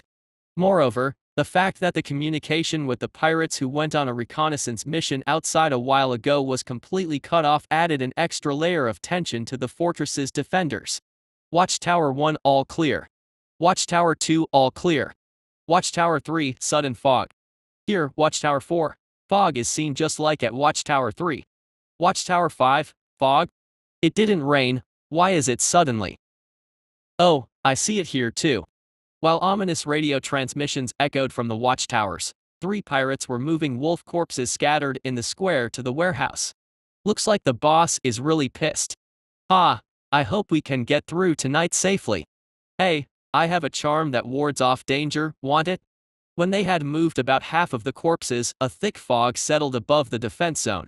Fog in the humid and warm jungle at night wasn't unusual, but such dense fog without rain was rare. Moreover, the fog emitted an unpleasant smell. It was the familiar scent of death that anyone active in space would recognize, the smell crows circling around rotting corpses would appreciate. Cough. Ugh, what's this smell of decaying bodies? Wow, let's hurry and finish and leave. The pirates who were clearing the corpses quickly moved to the warehouse, dumping the bodies on the ground. Dozens of wolf corpses were piled up like a pyramid, and the warehouse floor was soaked with blood and organ fragments. The corpses, all with open eyes, seemed to say, "We won't forget your sins even in death." One pirate shuddered at the eerie sight. Damn, it's one of the most get-up scenes I've ever seen. Stop talking nonsense and help. Fine, got it. Phew. The pirate, who spat on the ground, helped his comrades move the corpses to another location. Huh. Had he not seen the corpses wriggling before turning his gaze away, he would have undoubtedly thought so. What was that just now? He wiped his eyes and looked back at the corpses. As if to prove that he hadn't misseen, the corpses lying on the ground were being absorbed into the black soil. He was about to alert his comrades about this bizarre phenomenon. Before he could open his mouth, long and massive hands emerged from the ground. He was dragged into the soil without even a chance to scream. Hey! Help! Where did he go? Oh! He was just there a moment ago. The warehouse had lights on the ceiling, so the interior wasn't too dark. It was in this well-lit space that their comrade disappeared. Damn it! Quit fooling around. Is this the time for jokes? Come out quickly. Whether their comrade heard their shouts is uncertain. The pile of corpses began to collapse. The pirates hoped it was just a prank by their comrade, but what emerged from among the corpses was not their comrade. It was a snake with 6 sharp appendages. The snake bit the pirate's head at bullet-like speed. Instantly, the pirate's head vanished and blood spurted like a fountain from the neck hole. Huh! The nearby pirate only realized the fact that his 2 comrades were murdered in the warehouse after getting splattered with their blood. IHH. He screamed and fell backward. Thanks to falling, he narrowly avoided the snake's attack that killed his comrades. Terrified, he crawled out of the warehouse. As soon as he stepped outside, he loudly blew a horn hanging around his neck. The sound, like the cry of a raptor soaring through the sky, echoed throughout the entire fortress.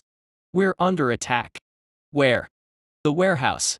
Voices of pirates shouting could be heard from various places inside the fortress, and the pirate who blew the horn somehow managed to get up and try to flee.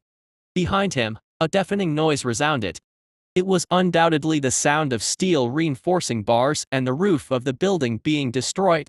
As he ran, he saw debris from the warehouse flying into the sky. And above his fleeing figure, an object as thick and long as a redwood fell. Thunk! He couldn't even scream before being crushed by the massive object.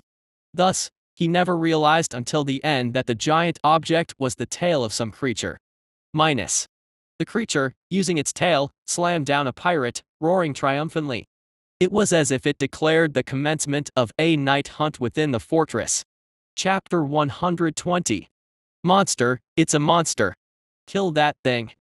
The pirates screamed in horror as they saw me emerging in the middle of the fortified camp. Following that, merciless beams of light rained down. Over 100 pirates, coupled with dozens of walkers and defense towers strategically positioned, created an overwhelming spectacle of destruction through coordinated gunfire. If it were before my evolution into a quasi-saint, I might have suffered irreparable injuries from this attack. But not now. As I thought, a rain of plasma bullets poured on my exoskeleton like a downpour on a bonnet. I heard a sound. Their attacks were futile against my bio-armor, and I needed to remind them of the futility of wasting bullets. I pierced through the spectacle and leapt into the air, landing between them. 6 combat-ready arms extended simultaneously, targeting the armed pirates. As a quasi-saint, my body had grown to over 20 meters in size and my arms and claws had proportionally enlarged. Each swipe of my claws tore through the pirates' bodies, and when caught by the combat arms, they were thrown into the distant defensive barriers. Ah! Insane. Ah! We're all going to die. When the bone axe at the end of my combat arm beheaded someone, the corrosive tentacles consumed the head before it hit the ground. Some pirates, as a last-ditch effort, drew sonic blades from their waistbands and charged at me. The ultra-vibrating blades, capable of effortlessly cutting through thick wood and hard metals, shattered surprisingly easily against my strength. Pirates wore dumbfounded expressions as if they couldn't believe the reality unfolding before their eyes. Losing focus during combat is more fatal than anything else, and they paid the price as useless heads were separated from their bodies. Damn. Just crush them. Damn it. Heavy walkers armed with storm guns and plasma launchers on both arms fired at me as I massacred my way through their comrades.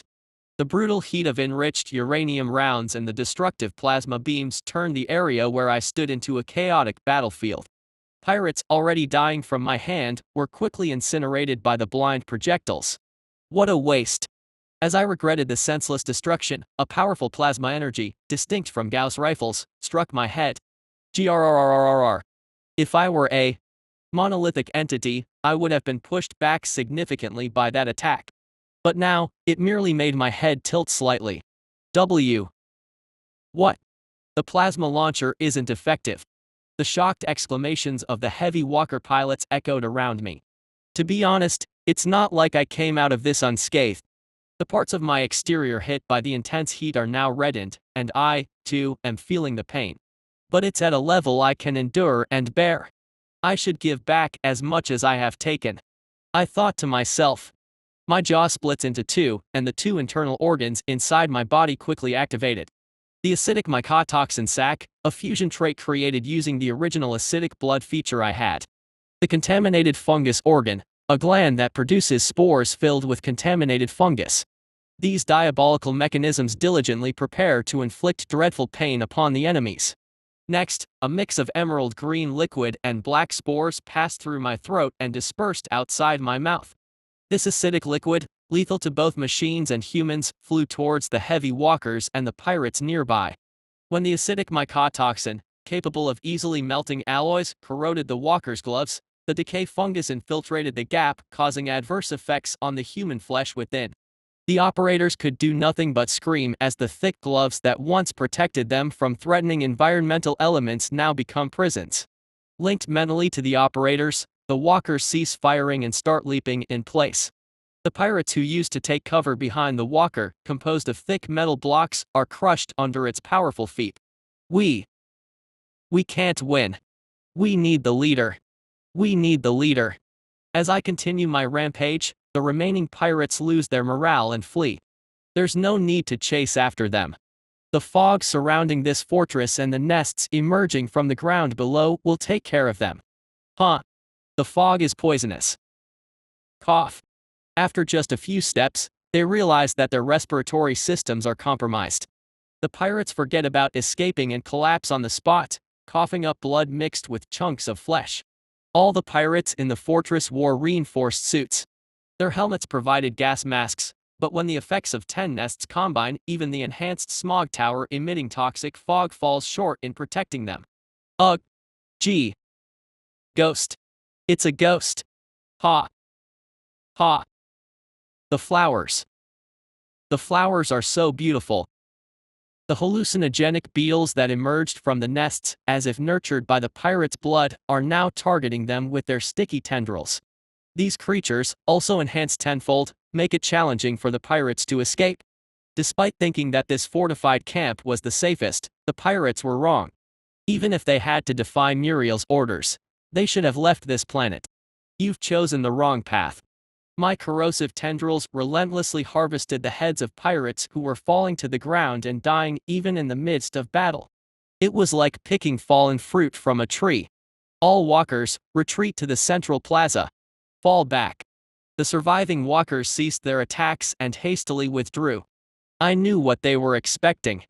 In the central plaza stood the most formidable presence in this camp, Muriel, the leader of the Humanity Cartel and the 20th ranked player. She was waiting for me. I crawled after the walkers, keeping my upper body close to the ground. Heavy walkers were specialized in unleashing firepower on the enemy while maintaining their formation, but they had no significant advantage in mobility. Although they moved much faster than humans, they were no match for me, moving like a train. As I got closer to the walkers, I attacked them from behind.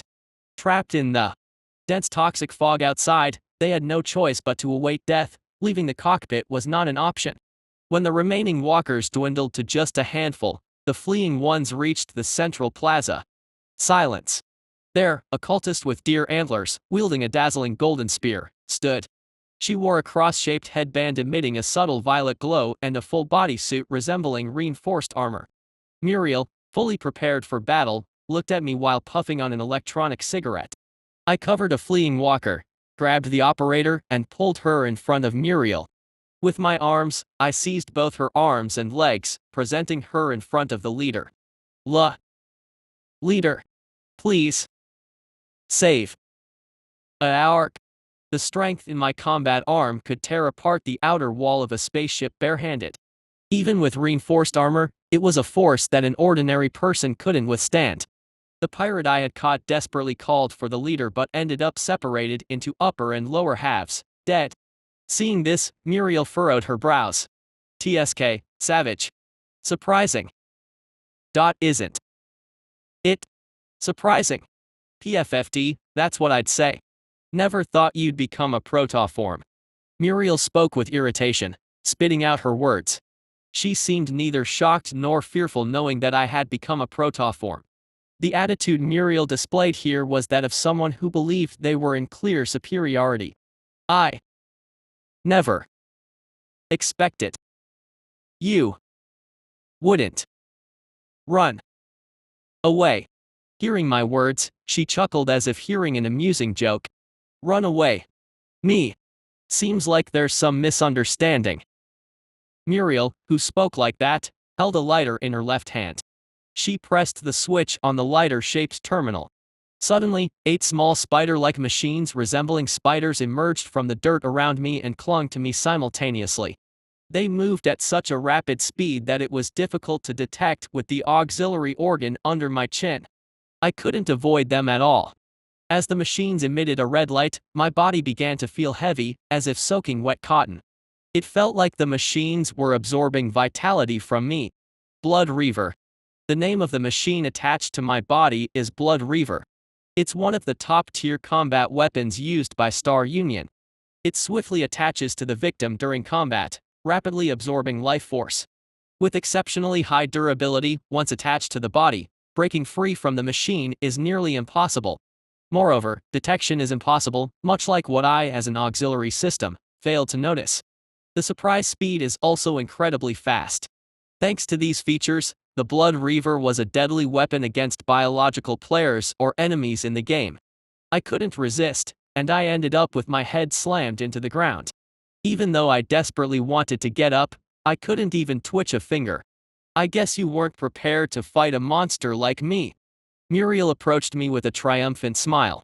The moment she raised her spear high, I struck her side with my combat arm. What?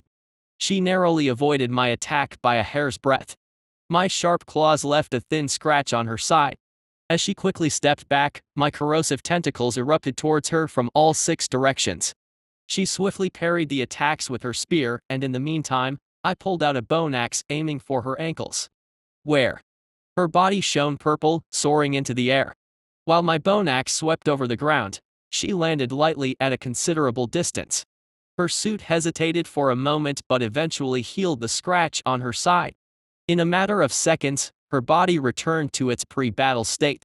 In contrast, her face seemed less composed than before, as if she had lost some composure compared to a moment ago. You have the blood reaver attached, how can you move? Is that so? Instead of answering, I lifted myself up, tearing off the blood reavers attached all over my body. On the black, spider-like machines, silver moss was intricately intertwined. I would have been in danger if I didn't know in advance. Even with just one attached, the blood reaver has an effect beyond injecting paralysis to biological enemies. Those who are affected by this machine not only have their life force drained but also become paralyzed, rendering defense impossible. It's not just any top-tier weapon. Mother of the Sky mentioned that Muriel had 2 blood reavers, and that she might use both when fighting me. Given that griffin-wolf heavily relied on physical performance, she must have fought Muriel in a considerably weakened state. To think she used 8 of these on me? Contrary to Mother of the Sky's words, Muriel had 8 of them. And she used all 8 on me. In the game, no player had ever used 8 simultaneously. After all, being a top-tier weapon, it's not something one can easily obtain. If I would have been a pre-saint, I would have died instantly. Even as a quasi-saint, with 8 attached at once, I would have been unable to move a finger, and my life force would have quickly depleted, leading to death. I did use my head a bit, but before I engaged in a battle with her, I had already activated the gremlin moss in anticipation of unexpected surprises. The silver mosses were prepared to exit through the pores on my external surface and exoskeleton at any moment, allowing me to effectively block the formidable attacks launched by the enemy. As long as the gremlin moss is active, the blood reaver is useless for the next 20 minutes. By the way, there's no need to worry about the life force drained by the blood reaver. Thanks to the cannibalistic effect, the corpses on the ground, or in other words, those who died on this campsite, are all equivalent to my energy. Even at this moment, the tail in contact with the ground is steadily absorbing energy sent by the nest, so there's no need to worry. I finally detached the spider-like machine attached to my head and threw it in front of her. Did you think I wouldn't be prepared to fight against a monster like you? Her face stiffened as I echoed the words she had just spoken. Unfortunate for you, my dear sister. I'm tempted to open up my abdomen and show you my internal organs. Fee, entertaining thought. I'll keep it in mind. With a raised lance and a combat stance, Muriel seemed deep in thought, and I couldn't discern her plans. While I can make educated guesses about her psychology based on heartbeats and bodily responses using my auxiliary systems, it's not entirely accurate. But it doesn't matter. She may not know much about me, but I've acquired valuable information about her. The outcome of a battle lies in the difference in information. Before raiding the camp, I constructed a nest to create advantageous terrain for myself. I gathered as much information as possible about the enemies I would be hunting and devised strategies on how to deal with them. In terms of both terrain and information, I have an advantage on both fronts. And there is only one thing left for me. Victory. Chapter 121. Darkness and mist was everywhere. Screams and blasts echoing faintly from serious places. Everything is the result of my actions and decisions. Despite the chaos surrounding us, Muriel and I, seated here, observed each other without the slightest hint of wavering. When to strike, how to retreat, how to uncover the enemy's numbers, and how to compensate if we fail. She and I may be enemies, but we share the same thoughts. Just before the raid on the campsite, I received information about the enemy from the Mother of the Sky. She's the type who fights while enhancing herself both with equipments and information. According to what I heard, Muriel had a combat style quite distinct from the typical cultists. While space survival guarantees high freedom, deviating entirely from the gameplay presented by the game developers was impossible. For instance, playing as a megacorp player to collect essence like an amorph by consuming people, or pursuing a vegetarian amorph would render the game progress impossible. Hence, when reaching a higher rank, one could generally speculate about the tactics and strategies based on the opponent's race and faction. If the opponent is a cyborg of the Star Union, there's a high possibility of fighting with various modules to enhance oneself or preparing various traps, while cultists often use psychic power techniques with diverse utilities to pressure. Though exceptions exist, generally, they don't stray far from this framework. So, if you draw the best card like the Antler Cult, the most effective approach would be to choose the cultish tactics, exploiting the enemy with over dozens of psychic power techniques. Normally, that's what you would do. As the Mother of the Sky said, Muriel was said to be more proficient in hand-to-hand combat than handling psychic power techniques. Cultists in the setting are adept in psychic abilities but have physical abilities below humans.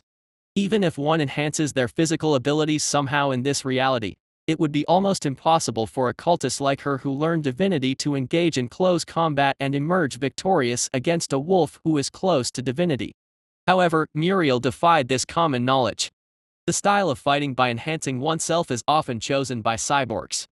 For example, the navy blue bodysuit she's wearing. It closely resembled when the Nano-Spartan module was activated. The Nano-Spartan module, as the name suggests, is an auxiliary device that equips a nano-reinforced suit over the entire body, dramatically enhancing physical abilities. It's mainly used by cyborg rankers when engaging in close combat, enhancing them slightly beyond amorphs or wolves. That's a cyborg-exclusive module. How did she use it? In some mysterious way, Muriel, along with other races including the cultists, openly wore equipment that was supposedly not usable by them. Even if I use insight, there's nothing coming out. Name Muriel, real name. Species contains unidentified information. Status contains unidentified information. Worn equipment, Golden Spear of the High Priest, unique, and others. Skills contains unidentified information. Just in case, I tried using insight, but all that came out was the golden spear she was holding, the Golden Spear of the High Priest. Is it a new technology that nullifies insight, or? Whether it's because Muriel is a player, or something else, it's currently impossible to know. There's a lot to ask. Having finished the brief contemplation in a matter of seconds, I withdrew the corroded tentacle from the hole in my back. Just as I felt when I saw Muriel, she too frowned upon witnessing my abilities, which she had never seen in the game. Muriel moved slowly to the side. It seems she has chosen her target. Now, there's only one thing left. A signal flare announcing the end of the exploration phase. Hot. The initiative was taken by Muriel. She unleashed a swift battle cry and struck the ground. The moment she lifted her foot from the ground, my corroding tentacles shot towards her simultaneously. Muriel wielded the spear to deflect the tentacles. Now, can my massive tail really block her? I pressed my upper body tightly against the ground, raised my tail upward, and swung it fiercely. Seemingly judging it as difficult to block, she rolled her foot in midair. Disregarding the laws of physics, she stepped on the air like solid ground and reached out her left hand towards me. When her hand glowed violet, my movement significantly slowed down. It was the effect of the advanced psychic power technique called distortion field. The distortion field drastically impairs the movements of enemies within a certain space while greatly accelerating the caster's own movements. It would likely slow me down while simultaneously enhancing herself, but she overlooked one thing. I have a psychic power reflection glove. Annoying. Her floating demeanor crumpled. About 30% of the negative effects of the distortion field were reflected back onto her, applying to her as well. Still, she could move much faster than me. After evading my slow tail, she counterattacked with the spear. The Golden Spear of the High Priest, stained with a considerable amount of blood, easily pierced through my tail armor. Having successfully created small holes in my tail, Muriel thrust the spear repeatedly. I need to retreat. While the wounds on my body quickly healed thanks to the nest's effect, it didn't mean I could afford to take any and all attacks. I rotated my body, retracting my tail while simultaneously attempting to lash out at her with my horned head. In response, she swung the spear horizontally, aiming to sever my head along with the horn. The moment the horn and the spear collided, a sound reminiscent of metal clashing echoed in the air as if a blacksmith had struck a sword with a hammer. What? Muriel opened her eyes wide in surprise at the unexpected outcome. My horn is structured similarly to the toughest part of my body, the head armor. So, even when it clashed with the High Priest's golden spear, it left only a scratch and did not cut through. Of course, if we clashed a few more times, it will likely break.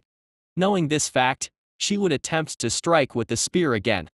To prevent that, my corroding tentacles aimed for her from all directions. Damn it. Even within the distortion field, avoiding both the approaching tentacles and the horns on my head would be challenging. Muriel retreated in midair, pushing backward. In the meantime, I hurriedly crawled on the ground, moving out of the distortion field's range. Where are you going? Muriel, attempting to resume the chase. I forcefully swept the ground with my tail. Although she, capable of moving freely in the air, easily dodged my tail, my intention was not to strike her. When the strong dust created by sweeping the tail covered the area between us, I vigorously dug the ground with my battle-ready arms. In an instant, a pit was formed, and I swiftly crawled inside. Despite the obscured visibility, Muriel seemed to have means to see me, as she targeted my tail tip. Annoying. As she tried to resume the pursuit, Muriel's irritated voice echoed from above. With detection technology, she could know my location, but it would be challenging for her to set up a distortion field while I was underground. I can only lay it where my line of sight reaches. Muriel followed me, thrusting the spear into the ground. The spear easily pierced through the ground like stabbing tofu, grazing my back and tail. Fortunately, her detection technology seemed less than perfect as it didn't inflict any fatal wounds on me. This should heal quickly. Ignoring Muriel's restraint, I fiercely traversed the underground of the central square at a rapid pace. As I dug through the ground, tunnels leading to the nests I had previously set up became visible. Those would prove useful in a decisive moment. But for now, this takes precedence. Tooth. Fairy nests near my lower back started bursting open one by one. Enhanced blood-sucking fleas climbed up the earth, munching on it and emerging above ground. While releasing the tooth fairies, I activated the acidic fungal glands, holding back the release of fungi into my mouth. This should be enough. Having prepared in just a few short minutes, I broke through the surface and leapt out. With my movements reaching a sizable 20 meters, the ground trembled and waves of sand, rocks, and dirt covered Muriel. As her vision was obscured by the soil tsunami, I brought down a bone axe on her head, precisely as I planned. Although it was a lightning-fast attack, she didn't panic and unfolded the distortion field. At a distance where only a short time remained until her head, my body drastically slowed down. Twisting my waist backward, I easily avoided her axe. The golden spear in her hand pierced through my side according to her will. Black blood spurted from my wound, and a smile appeared on her face. But what I truly wanted to do was laugh. I've got you. My combat arms grabbed the spear lodged in my side, making it impossible for her to pull it out. Muriel's expression froze in the same smile. The tooth fairies summoned from underground clung to her face and upper body. What a trick! As the tooth fairies blocked her vision, Muriel let out an irritated scream. They were just tricks, as she said. Even with her sight obscured, the distortion field didn't cancel. That wasn't my intention. My jaw opened wide, and the contaminated fungus, waiting inside, shot out like a stream of water. The distortion field only slowed down the movement of organisms within its area, it couldn't distort other physical laws. Perhaps sensing the ominousness, even in her blind state, Muriel quickly turned her head. Thanks to that, most of the acid fungi missed her, and only some splattered on one side of her face. However, the terror of the acidic fungus lay not just in its strong acidity but in its ability to spread rapidly even with a single droplet. Arg! As the fungus spread across her face and melted her horn, Muriel screamed in pain. The tooth fairies that had blocked her vision were also gloriously oxidized by the fungus. Now's the chance. Disturbed, perhaps due to my mental state, the effectiveness of the distortion field weakened. Not missing this opportunity, I swung my tail forcefully. Ugh! Struck by my tail, she flew far away. She crashed onto the chaotic square. That was too shallow. Despite the pain of her face melting, Muriel used multiple defensive measures simultaneously to block my attack. From the psychic power technique, Ghost Skin, which allowed her to receive only 10% of physical damage while taking an additional 50% from psychic damage, to a circular shield that momentarily emerged from the suit's wrist. While my attack hit, I probably couldn't inflict fatal damage on her. If she were a true cultist, she would have been knocked down by now. Damn it, damn it, damn it. As expected, she quickly stood up, having overturned the dirt. The suit, which had covered only her body except her head, extended like spider silk, healing her wounds. As expected. In her rapidly recovering face, things unseen in ordinary living beings were revealed. Inside her melted skin, instead of white bones, there was an ivory-colored alloy skeleton, along with small mechanical devices and chips nestled between her red muscles. It had been a question from the start. According to my memory, Muriel in the game was a cyborg affiliated with space dogs, using equipment exclusive to cyborgs while freely utilizing the cult's long-standing psychic power techniques. Even during the fight, she strangely preferred hand-to-hand combat like the cult, which had raised suspicions. Now all doubts were resolved. A fusion of a cultist and a cyborg. It was a combination that all cyborg players in the game ardently wished for, yet it was an impossible combination for balance reasons. Now, it stood before me. Having removed the melted horn and completed her recovery, the cyborg stared at me. How can this be? Setting aside balance, cultists with fragile bodies by design couldn't endure cyborg modification surgery due to the intense pain. Until now, none of the cults I encountered had attempted to resist the parasite, simply because they couldn't endure the pain. Considering this, the possibility that Muriel started as a cult and was later modified into a cyborg seemed low. Rather, it might be the opposite. Starting as a cyborg and changing the base race to the cult through some means. It's somewhat similar to my transcend system. Similar transformation abilities to Wolf, dominance over spaceship capabilities unique to an outspacer, and more. I transcended the limits of a morph with the transcend system. Muriel went beyond the limits of a cyborg to master psychic power as well. Somewhere, it felt strangely similar. Alright. Ranked 5th, is it? Instead of answering my question, Muriel pressed her empty left hand firmly against her neck. A transparent button-like thing appeared and disappeared where her fingers passed. Eventually, the effect of the button she pressed manifested. Muscles on her body swelled, her eyes emitted an intense purple glow, and her left arm, which hadn't held the priest's golden spear, transformed into a mechanical arm integrated with the suit. She absorbed Psionium. Just as a morph could draw upon the next stage of evolutionary abilities by consuming Psionium, the same applied to cults and cyborgs. Cults, when unlocked through specific quests, gained the ability to use psychic power techniques, and cyborgs had the limit on the number of modules they could equip lifted all at once. I wonder which race she upgraded to. Human-based cyborgs were treated as cyborgs due to the race classification, so unlocking module restrictions through Psionium effects wasn't surprising. However, Muriel was a more complex being, a combination of a cultist and a cyborg. Perhaps she was influenced by both. The headband I was wearing turned into a violet halo, marking the end of her transformation. Because of you, I've used Psionium and even the equipment I saved. I'll make you pay for that later. With those words, she quickly approached me. It was a speed so fast that even me, an amorph who had heightened senses, could barely detect it. Danger. Instinctively turning my head, I immediately heard a threatening sound, the noise produced by the spear she thrust. If I hadn't avoided it, my head might have been pierced by the attack. Her physical abilities have risen unbelievably. Realizing this fact, I swung my tail. Unlike before, she didn't evade my tail this time.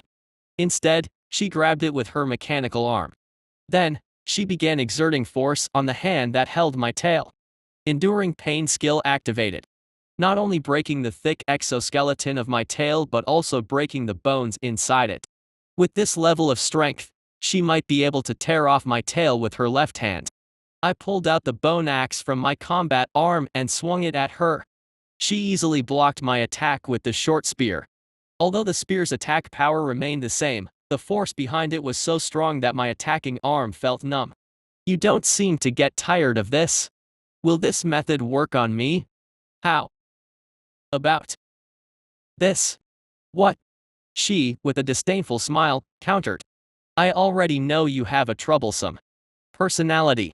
The hidden card isn't exclusive to her, and I've been waiting for her to use that card. I restrained her with the combat arm and corrosive tentacles to prevent her from escaping. The parasite I had planted before signaled beneath our feet. The host is ascending now. No way. As soon as Muriel exclaimed, the ground we stood on exploded. Muriel? Emerging from the pierced ground was a lion's massive foreleg. Accompanied by a roaring sound resembling lightning striking from the sky, the lion's foreleg flew towards Muriel's legs. Damn it. When her calf was half severed, her body glowed purple and disappeared from my hand. Then, from a distance, she appeared intact. You damn son of a bitch. What kind of a morph are you? What are you saying? What kind of a morph brings a companion along? Well, that's just game norms. Humph. While Muriel raged in anger, the mother of the sky crawled up from beneath the ground. Choi seoa, this idiotic girl won't die. Until I finish avenging my family, until I chew on each piece of your flesh, you can't die even if you want to. Before ending the vengeance of my family, you can't. Muriel, using Genium, vowed revenge with blood tears, and the mother of the sky, now a precursor, joined in. With all the main characters assembled, the second round begins. 122. Chapter 122. In the game, the psionic effect lasts for 5 minutes. When used at the right moment, it can reverse unfavorable situations, making it a highly useful substance, but it comes with a fatal drawback. It means the duration decreases every time you use it. The decreasing time is randomly determined, ranging from a few seconds to a maximum of 1 minute. For unlucky individuals, it might be limited to only 5 uses. Therefore, players either use it all early in the game or carefully save it for crucial moments later on. This characteristic of psionic holds true in reality as well. After becoming an amorph, I've used the psionic drugs myself. I used it during the fight with Si-Hyun Yujin. I enjoyed the effects for 5 minutes, so if I consume another psionic drug later, I should experience the effects for at least 4 minutes. But Muriel said otherwise. According to the Mother of the Sky, when Muriel fought herself, the psionic effects lasted for 8 minutes. Is it an improved version of the psionic effect or a module that enhances drug effects? With many differences from the game, it's not clear what the cause is. It doesn't matter. That part is not important. What is certain is that Muriel cannot enjoy the psionic effects indefinitely. If that were the case, she would have used it right away when fighting me. When she first fought me, she used an ultra controller. While she was waiting for me, she smoked a cigarette. The liquid inside was not a synthetic drug but an ultra controller that enhanced psychic abilities output and precision. She played it off quite naturally, but the smoke didn't have the typical hazy drug smell, so I figured it out quickly. Such an intelligent woman wants to avoid me even though there's a way to overpower me. Presumably, the psionic drug she used, even if the duration was extended, couldn't eliminate the drawback of decreasing duration with each use. If you use it recklessly, it becomes difficult to use it when it really matters later on. So, she must have used psionic drugs when she deemed herself in dire straits. The maximum duration is less than 8 minutes. Assuming it has the same duration reduction rate as regular psionic drug, it should be less than 7 minutes. In reality, the possibility of our fight lasting from 7 to 8 minutes is slim. Both sides move at speeds far beyond human, so regardless of the winner, the combat time won't be very long. Originally, my plan wasn't to endure until the psionic effect wore off. At the moment I was hearing from the Mother of the Sky, I thought about making sure she couldn't do what she needed with the psionic drugs. Even if there are 2, nothing will change. Following her ominous words, Muriel immediately launched an attack. As her foot left the ground, the golden spear approached me at lightning speed. I quickly raised my bone axe. When my bones and her spear collided, it sounded like an explosive blast. The spear is pushed aside, and her stance crumbles. To engulf her entirely, my corrosive tentacles, with 6 appendages wide open, rush towards her. Hat. Muriel extends her mechanized left hand widely. Due to the distortion field, her body slips through the slowed tentacles like a mirage. Then, she clenches her fist with her left arm. In that brief moment, my auxiliary system detects a massive flow of energy transferring through her left arm, It's the Thunder Arm module, belonging to the superior combat modules that a cyborg can equip. With outstanding effects in terms of destructive power and penetrating quantum forces, it can pierce through the exoskeleton I've become. Where are you going? Cook. The Mother of the Sky leapt, colliding with Muriel's side using her entire body. Ignoring Muriel's enhanced physical abilities, it was impossible to dismiss the charge of the griffin-wolf, with a size of over 4 meters and a body filled with muscles. Muriel's posture is disrupted, and the direction her mechanical arm is pointing slightly changes. Thanks to this, the yellow lightning shot by Muriel only grazes my back. Of course, it didn't end without any damage. I lost 2 corrosive tentacles, but it was still bearable. Don't interfere. Ugh. After Muriel releases energy, she fiercely strikes the Mother of the Sky with her hot left arm. The Mother of the Sky, with burns on her face and a broken beak, stepped back. Good. Now is the opportunity, with her attention on another enemy. I put all my strength into the head and charged at Muriel. Cook. My horn broke her rib cage and pierced her organs. Fortunately, she retreated in time, avoiding a complete penetration, but these injuries are severe enough to be fatal. No. It's not over yet. As expected, her body glowed violet, just as I predicted. A violet halo floating behind her head. That's the halo-shaped headband she wore, the harmonizer, in effect bestowed by the adjuster. The adjuster is one of the rewards for clearing the cult's mid to late quests, granting the wearer the ability to teleport 5 times a day in ethereal form. The cult's quests are divided into 12 stages, and the adjuster is unlocked as a reward for the 9th stage quest.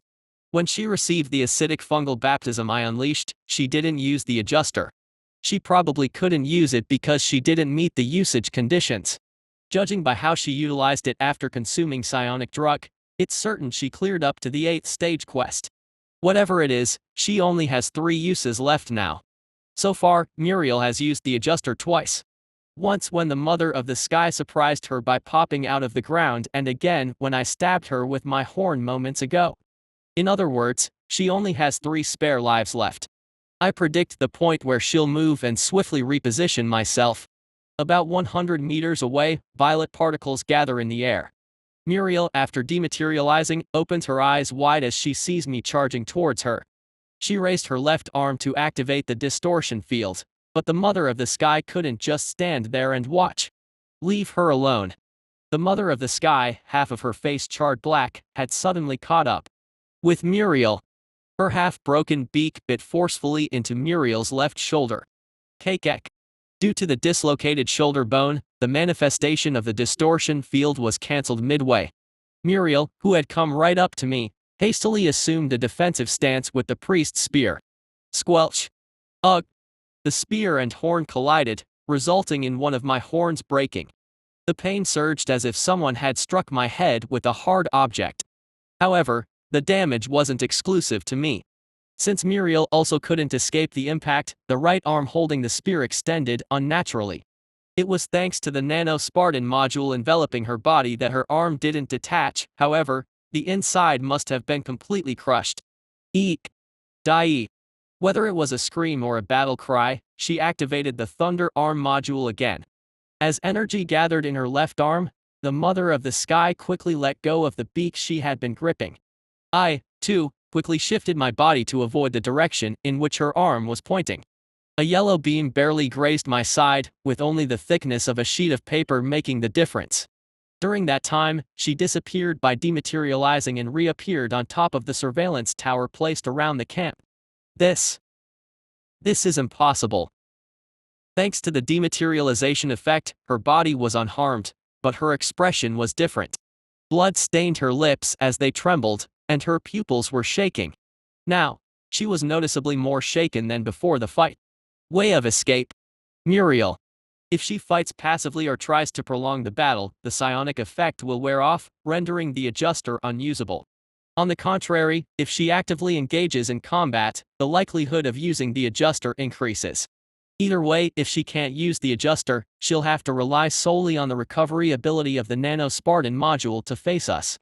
She should have used it to escape from the beginning.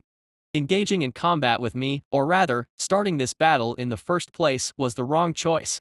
I calmly informed her of the reality. knowing that she would understand what those 2 remaining chances meant for her. 2. Left. She knows exactly what my words signify. When those 2 chances run out, she'll know what awaits her. 3 years ago, Muriel found herself alone in the world of space survival, possessing a member of the space cartel organization. No matter if she was ranked 20th or the leader of a large clan in the game, it was all just a story within the game. In the harsh dystopian world, surviving as a mere college student from the real world was by no means an easy task for her. If Muriel hadn't been a robust cyborg or possessed an appearance beautiful enough to earn the love of the leader, she wouldn't have lasted even 2 days. Muriel could guarantee her life thanks to the cult leader who cherished her. It had been a month since she became the lover of the leader. Only after her survival was assured did she realize what she had received by coming to this world. It was a kind of blessing, a bonus for those who crossed over to this world. The bonus she received was the ability to change the base species that served as the foundation for her cyborg body into another species. While in the game, cyborgs were fixed to have a human base species, she could transform her base species into cyborg, wolf, cult, or other species. It could be considered a bonus reflecting the characteristics of the pirate group, Space Dogs, which included various species. However, she couldn't change the base species without any constraints. Her original species was a cyborg. After plundering the symbols of other species and modifying them into modules, she could wear them to use the bonus. This limitation remained unchanged even after changing the species. Additionally, she could only switch to intelligent species that players could choose, and transformation into wild animals that were unplayable was not possible. Regardless, realizing the potential of the bonus, she assassinated the cult leader to change her base species to cult. Without any affection for him and considering him just an NPC in the game, she didn't feel much remorse for the murder. After converting the leader's horn into a module and changing her species to cult, she targeted the members of the cartel organization. Since the cartel she belonged to was a powerful one, it wasn't an easy fight, but she managed to win somehow. After that, while on her way to the cult's nature, she encountered other players and grew with their help. 2 years had passed since she came to this world, and Muriel had become strong. No one in the universe dared to treat her lightly. Moreover, with 2 rankers sponsoring her, crises were practically non-existent for Muriel. That is, until now, before meeting a morph in this Utopia 2. Cook. Muriel raised her spear to block the arm of the damn powerful amorph quasi-entity that came down on her. His attacks were not usually heavy, but Muriel bit her lip due to the unusual weight. His strength hadn't decreased at all since the start of the fight. In fact, the longer the fight continued, the stronger he felt. To be precise, it wasn't that the enemy was getting stronger, it was Muriel who was getting weaker. No.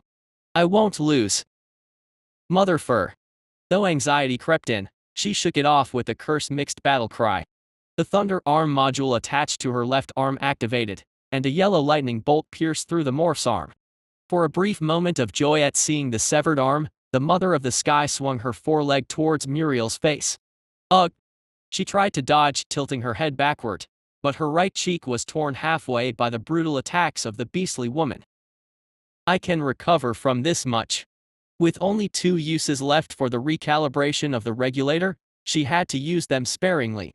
Trusting in the recovery power of the Nano-Spartan module, she swung her spear while the golden spear of the priest sliced through the Mother of the Sky's side. Meanwhile, a morph's tail unexpectedly flew towards her. As it happened during the attack, she couldn't completely avoid it. She decided to trust in the solid Thunder Arm module's defense, but it turned out to be a poor choice. Eek. Her mechanical arm twisted grotesquely due to the ignorant tail. As if that wasn't enough, she soared into the air and tumbled miserably to the ground. Cough. Muriel, vomiting black blood from her mouth. Although she had fallen to the ground a few times during the fight, this was the first time she had spewed blood. That damn amorph brat and his tricks. Only then did she become aware of the presence of the mist that completely surrounded the campsite. The mist was undoubtedly created by a morph's nest. Having fought a morph several times in the game, she quickly recognized it. However, she had disregarded the fear of the toxic mist since she hadn't fought a morph for such a long time. In fact, she hadn't made a foolish judgment. The recovery power of the Nano-Spartan module was incredibly outstanding. No matter how powerful the toxicity of the mist was, as long as the module was operational, she could recover quickly. But the module's recovery can't keep up. If she could maintain a stable state for even a short time, the module's recovery function would normalize. However, the enemies didn't allow her even that short time. Mother of the Sky rushed towards the vomiting Muriel. Muriel leapt into the air to ward off the mother's attack with both feet. Although the enemy flew far away, another enemy attacked her. Muriel barely parried the thorny fur pouring down from the front with her spear. Oh, no. I can still endure this. Just as she thought that, the enemy's tentacles lunged at her. She managed to deflect some, but she couldn't block them all. Due to the previous attack, half of her thigh was torn. I can solve this with another module. As she stood up, the mother's foreleg swung towards her, suddenly coming close. It was an attack that took advantage of the narrowed right side view of Muriel. I need to use the distortion field. Hastily unfolding the distortion field with her recovering left arm, Muriel.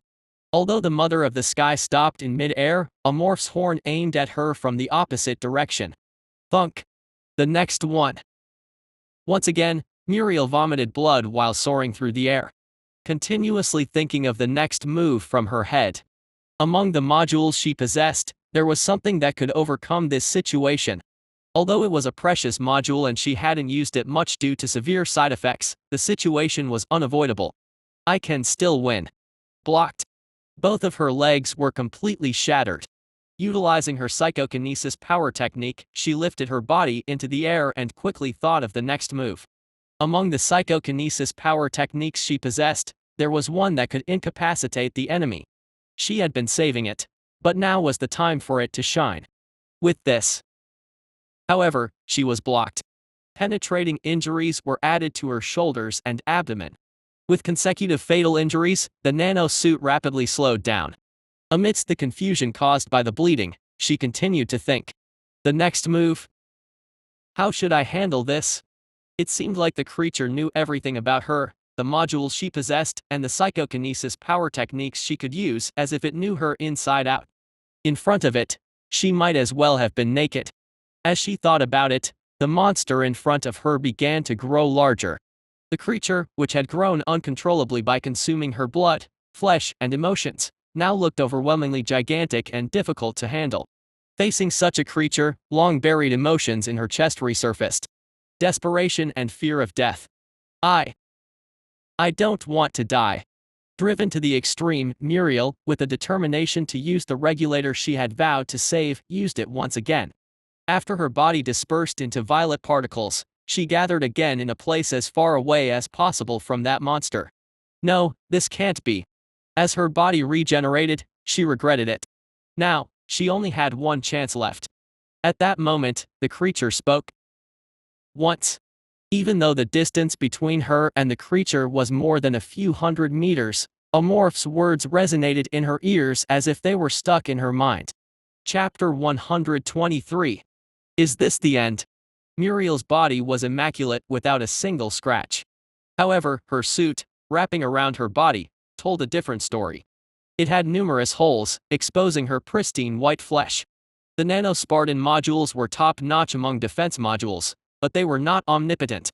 In a state as damaged as this, restoring her to her original state would require replenishing the nano-machines.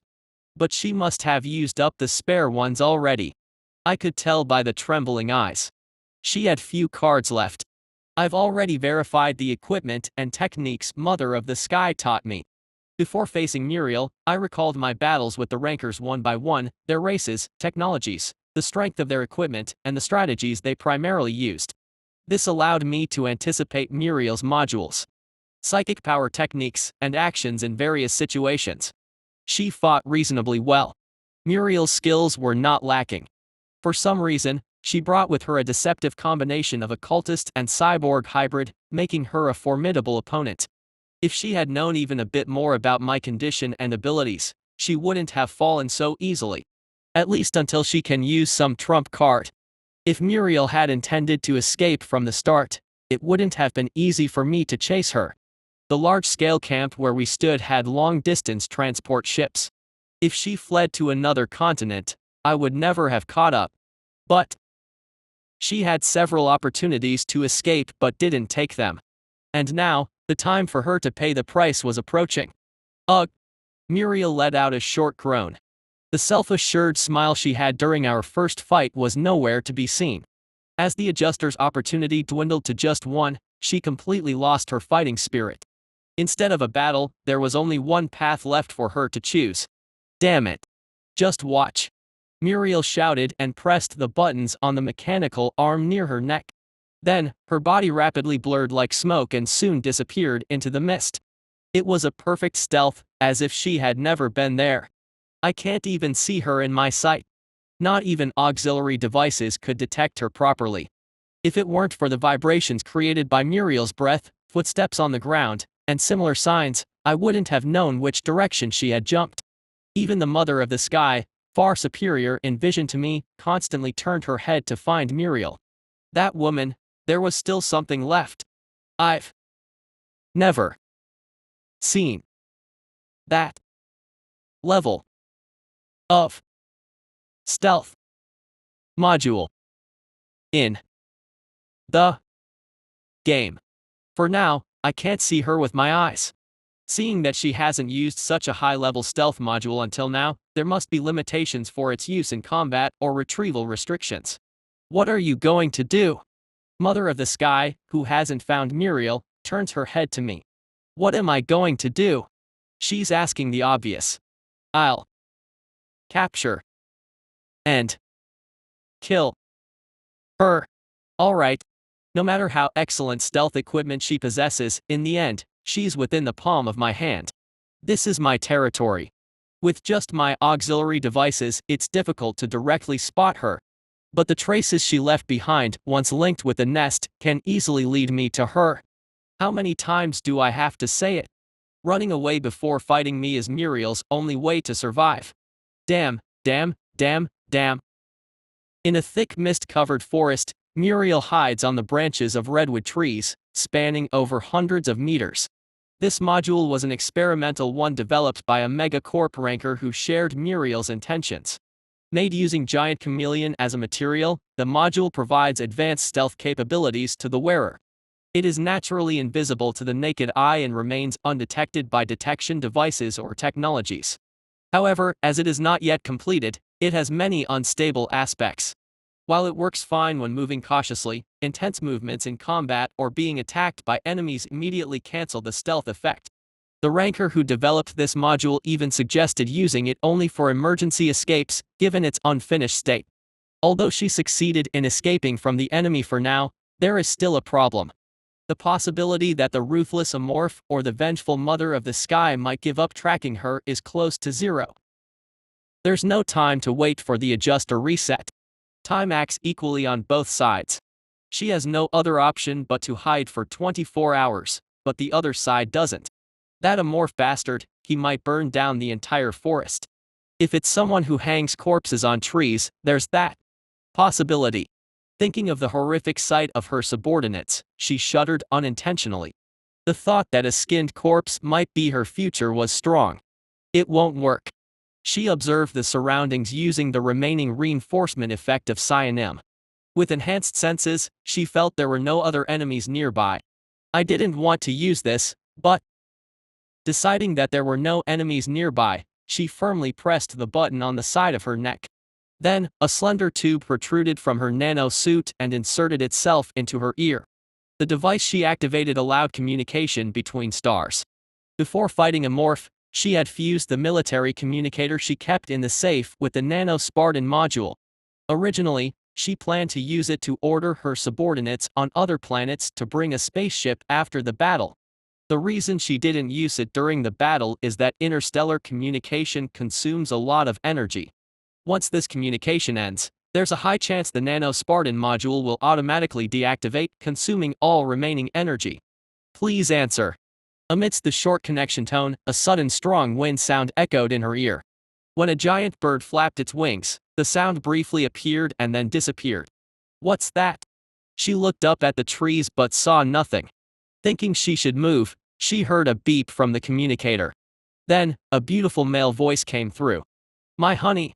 What's wrong with you, not mentioning the risk of eavesdropping when communicating?" "Brother." The voice she always thought was annoying, right now felt unexpectedly comforting. Muriel barely held back tears. "Brother, I'm in big trouble. Help me right away." "What?"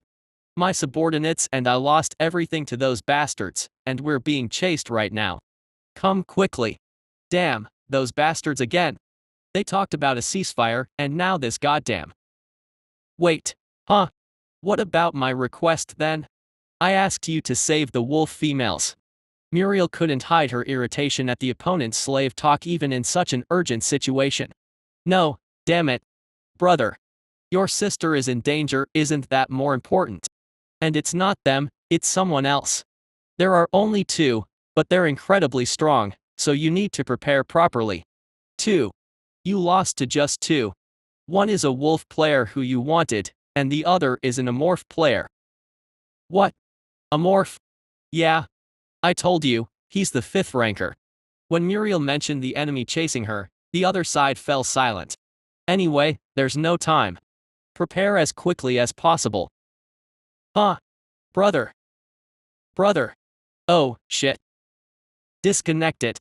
Brother. Brother. No way. It got cut off." With the sudden communication cut off, Muriel quickly tried to contact again. But only the connection tone continued to ring, with no response from the other side. "Damn it. No, if I call my sister." She tried to request help somehow, but a red light flashed on her wrist. It was a sign that the Nano-Spartan module was being deactivated. As the red light went out, the nano-suit that enveloped her body disappeared, transforming into a small disc-shaped machine. With the suit gone, she was almost naked. Despite being a sturdy cyborg, she was helpless in front of the monsters tracking her. The stealth effect by the experimental module was still active, but it wasn't permanent. When that effect ends, so does her life. Oh, no. No, no, no. Almost losing her mind, Muriel desperately tried to reactivate the module by shaking the disk.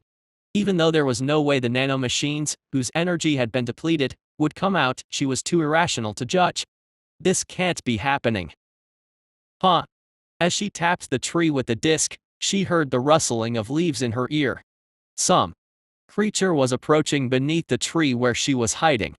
In this toxic mist, there were only two animals that could casually walk around like that. After a while, a creature appeared with the body of a flexible but muscular lioness and the head of an eagle. Muriel, utilizing the exceptional vision typical of birds of prey, thoroughly scanned the surroundings and the trees above. She remained still, holding her breath. The griffin passed by the tree she was hiding in, disappearing into the mist beyond. Phew. Confirming its departure, Muriel finally breathed a sigh of relief.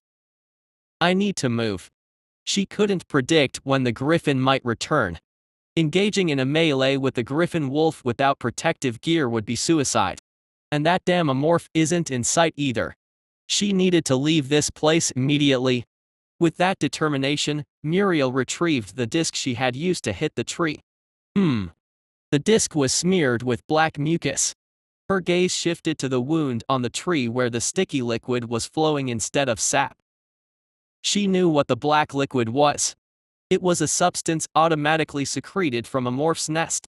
In other words, the tree she had been hiding in was contaminated by a morph's nest. Come to think of it. Suddenly, she remembered the flapping sound she heard before requesting help via the communicator. Except for the three in this forest, there were no other living creatures. So, who made that sound? Muriel felt a chill running down her spine. It wasn't just a feeling, her body was trembling like she had been doused in cold water. She slowly lifted her head. Above her head, there were only lush branches and leaves. Trembling like a possessed woman, Muriel threw the disc upwards. There was nothing there, yet the disc, as if colliding with something, fell back down from the empty air. Thud thud thud thud. Trembling, Muriel watched as the creature slowly revealed itself above her head. With its snake-like long body coiled around the redwood, it looked down at her, concealed. He. She tried to escape, but the creature was faster. A tentacle emerged from its back, grabbing her leg. L. Let go. Ah. 6 sharp appendages on the tentacle crushed her leg after seizing it. Subsequently, other tentacles grabbed her arms and legs.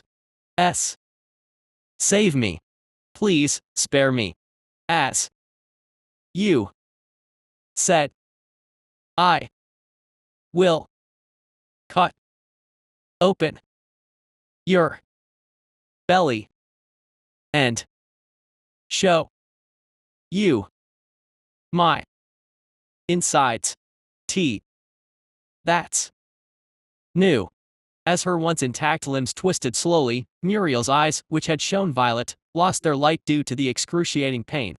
The psychokinesis power technique was cancelled mid-cast due to the terrible pain. No. Until now. I haven't met any one who escaped death. As the creature seemed ready to fulfill its words, Muriel desperately opened her mouth. Wait. Let's talk. Just give me a moment to negotiate. Talk.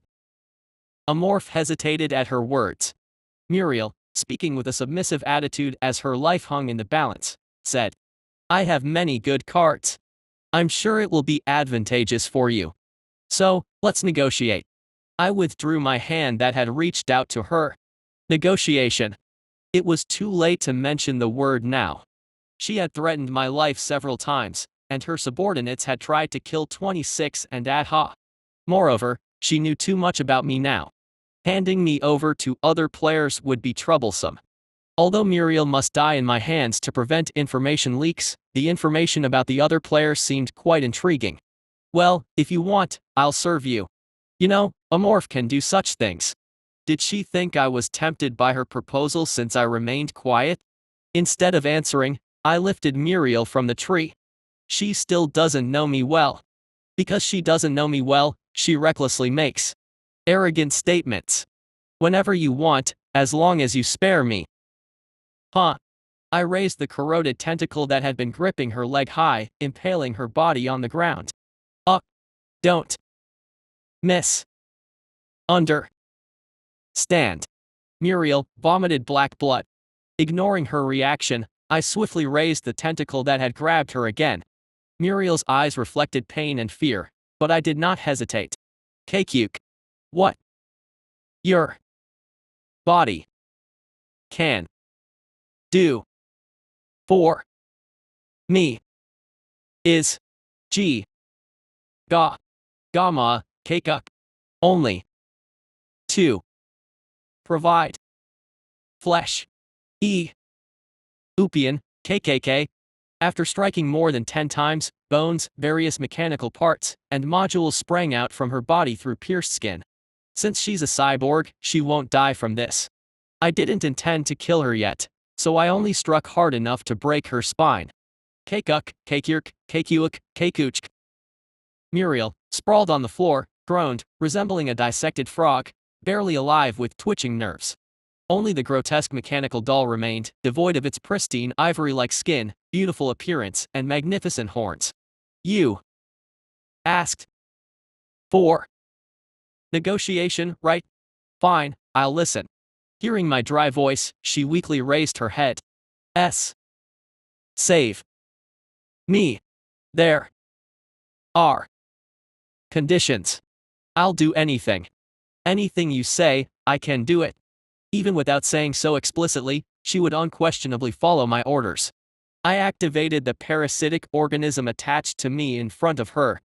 The parasite, strengthened by type enhancements, enjoyed the fresh air after a long time and stretched its body. Wait, just a moment. I held Muriel's head to prevent her resistance and released the parasite. The black parasite wriggled its way into her nostrils. Keek. Kekek. Quiak. Originally, I would interrogate you in this condition. I hastily explained to her, who was coughing violently, what would happen next. I will scratch your spine 1 by 1. With my hands. N. New. Until my questions are satisfied. W. What? She looked at me with a stupid expression, seemingly unable to comprehend. She might not understand now, but she would involuntarily understand soon. The number of times until my questions are completely answered. W.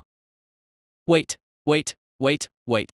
By the way, lying is useless. Muriel's complexion turned ghastly pale at the sight of my hands with activated ghost claw properties. She, being a cult member, should be well aware of what I can do with these claws. I'll ask.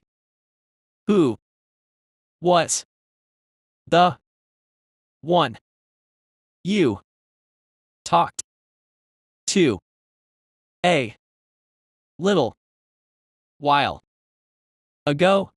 As the interrogation began, my sharp claws sparkled in violet. About 6 hours into the deadly game between Muriel and me, I managed to extract all the valuable information from her. What an intense obsession! Despite her spine being scratched by ghost claws over 100 times, Muriel remained sane. It revealed the tremendous desire she had for her own life.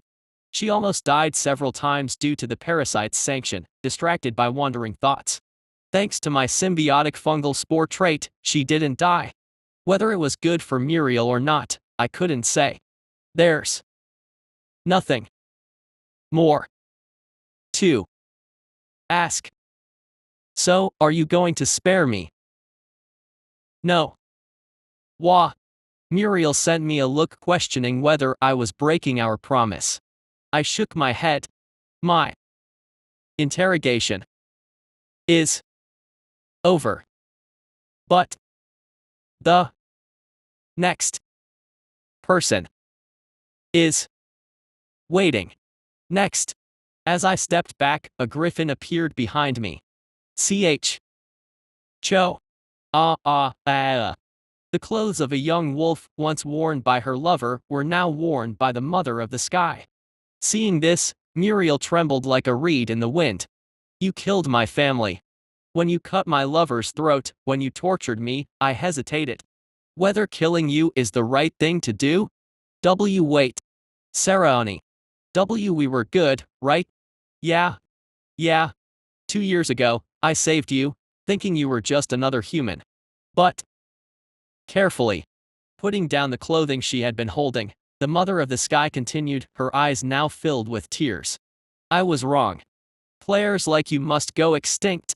While the Sky Mother spoke, I checked the symbiotic organism attached to Muriel's body. Give me 6 hours, you can eat her, but you need to kill her, but don't say a word during this time, please. Got it. This is different from the promise. You said you'd spare me. Muriel wailed as I left the scene. Why don't I keep my promise? That's what her eyes seemed to say. I never made a promise in the first place. I said I would help you repay your debt and that I would let you live. I don't need to point out that she was never promised salvation. 6 hours later, I returned to where they had been. Hi, hick.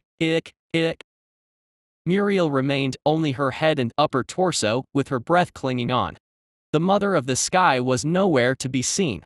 I'm not sure what their relationship was, but the mother of the sky didn't seem to want to see Muriel die. I probably don't need to call her by name. I picked up Muriel, who had fallen. Mom. She murmured her last words quietly. Soon, my jaw widened, and I swallowed her whole. With that, Space Dog ranker Muriel, who was ranked 20th, died. The predation effect is activated. Successful confiscation of Muriel, Hansu Bin special reward. The fusion of metal absorption, previously held, is possible. The special reward of Muriel, Hansu Bin and the metal absorption trait are fused. Evolves into the Plunderer's amorphous polyhedron trait. Plunderer's amorphous polyhedron predates one piece of equipment to specialize its unique ability. Can only be done once per piece of equipment. When preying on a new piece of equipment, the effects of the previous equipment's trait are lost. Note, you are death, the destroyer of the universe. But beware, the whole universe will be watching you. What struck my head along with the taste of sweet gourmet cake was a new text box related to the new trait. Chapter 124. The irregular polyhedron of plunderers. Devour one equipment to specialize in the unique abilities of that equipment. It can only be done once per equipment, and when devouring a new equipment, the effects of the previous equipment's specialization are lost.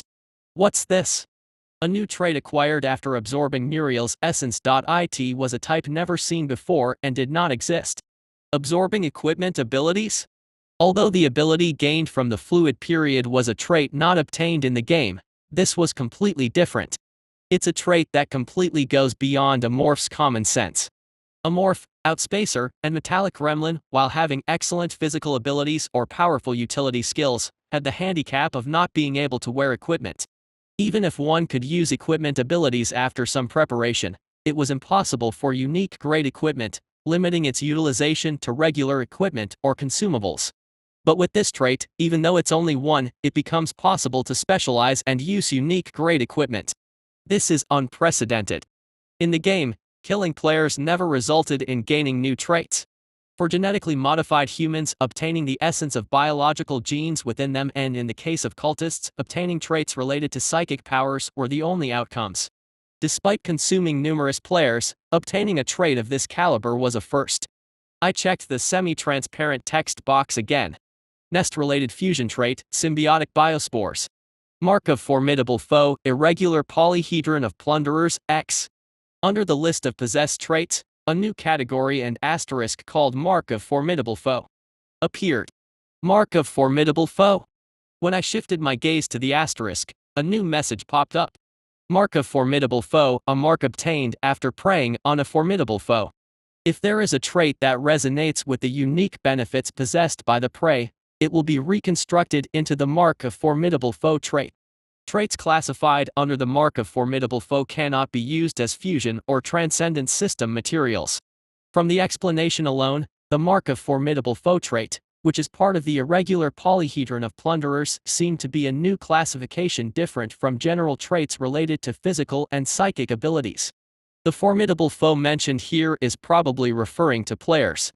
When interrogating Muriel, I asked her if there were other players besides us. According to her, there were 2 players collaborating with her.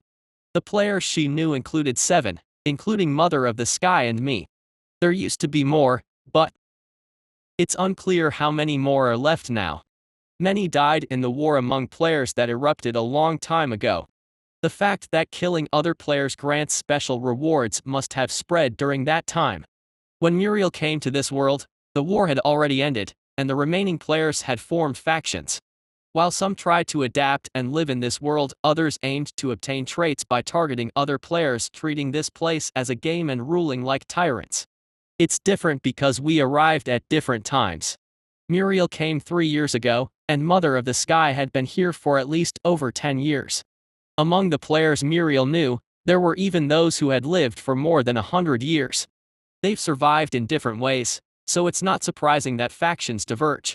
The only puzzling thing is that, despite being here for so long, no one who had seen the ending was found. The war that happened in the past was probably fought among players trying to see the ending. If a morph's ending is ascension, then it is said that other races also have unique endings of a similar classification. And to witness that ending, one must engage in battles against players of competing races at a similar level. To be precise, it involves assassinating the leaders of other races. For example, Megacorp and Star Union each have conditions in their respective ending triggers that include eliminating each other's leaders. To witness the ending, a player who ascends to the position of Megacorp's CEO must fight and eliminate the Grand Master of Star Union. Since players usually take control of the positions of CEOs or Grandmasters of each race in the game, the ultimate goal is undoubtedly to encourage conflict among players. Therefore, during the past war, someone undoubtedly achieved these conditions. However, based on Muriel's words and other sources, it seemed that someone who had witnessed the ending has not yet appeared.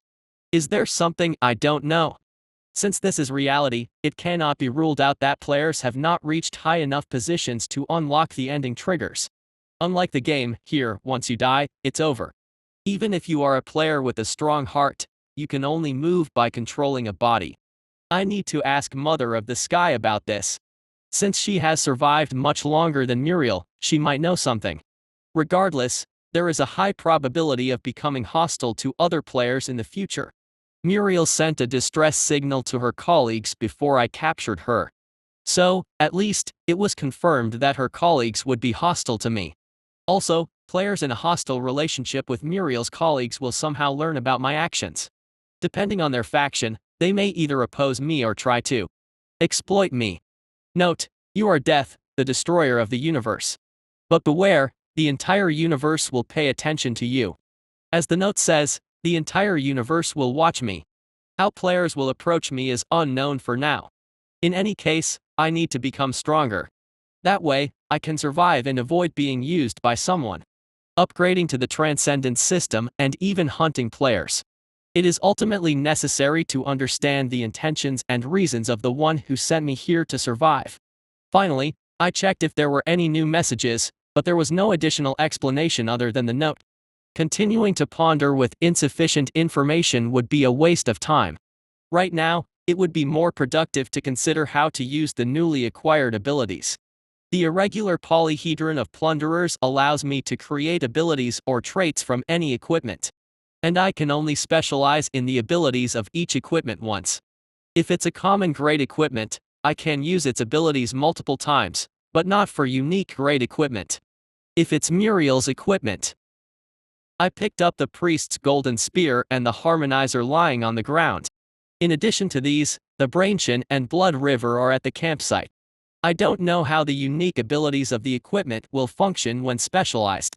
At least, judging from the abilities of the equipment, all of them will be beneficial to me. The golden spear will greatly enhance my strength, and the harmonizer will provide an absolute evasion ability up to 5 times. The Brainchen can complement my lacking long range and anti-air capabilities, while the Blood River will significantly enhance my battlefield domination abilities. Should I experiment with other equipment first? I need to confirm how they will be applied by consuming any equipment available at the campsite. I was about to leave with the spear and the harmonizer when a sudden thought crossed my mind. I picked up a nearby rock and built a small stone mound in the spot where I had stood a while ago. The sacred star of the cult, the leader. This place is the spiritual homeland of the cults scattered throughout the galaxy. In reality, the leader is not in a livable place as the entire planet turned into a desert a long time ago. If it weren't for the cult's exceptional psychic power technology, it would have been abandoned long ago. On the red sand spread across the entire planet, there were ancient cities. Among these cities was one called the Prophet Stone. The Prophet Stone, with ivory-colored outer walls adorned with violet decorations, was the oldest city, having stood for tens of thousands, if not hundreds of thousands, of years. Passing through buildings adorned with violet decorations along the road, a giant tower stood at the center of the city. The top floor of the tower, where the noblest members of the cult resided. A male cultist with deer antlers walked through the long corridor and opened the door to the prayer room. Inside the prayer room, numerous diamond-shaped monuments connected by cables lay scattered on the floor. The male cultist silently flicked his fingers.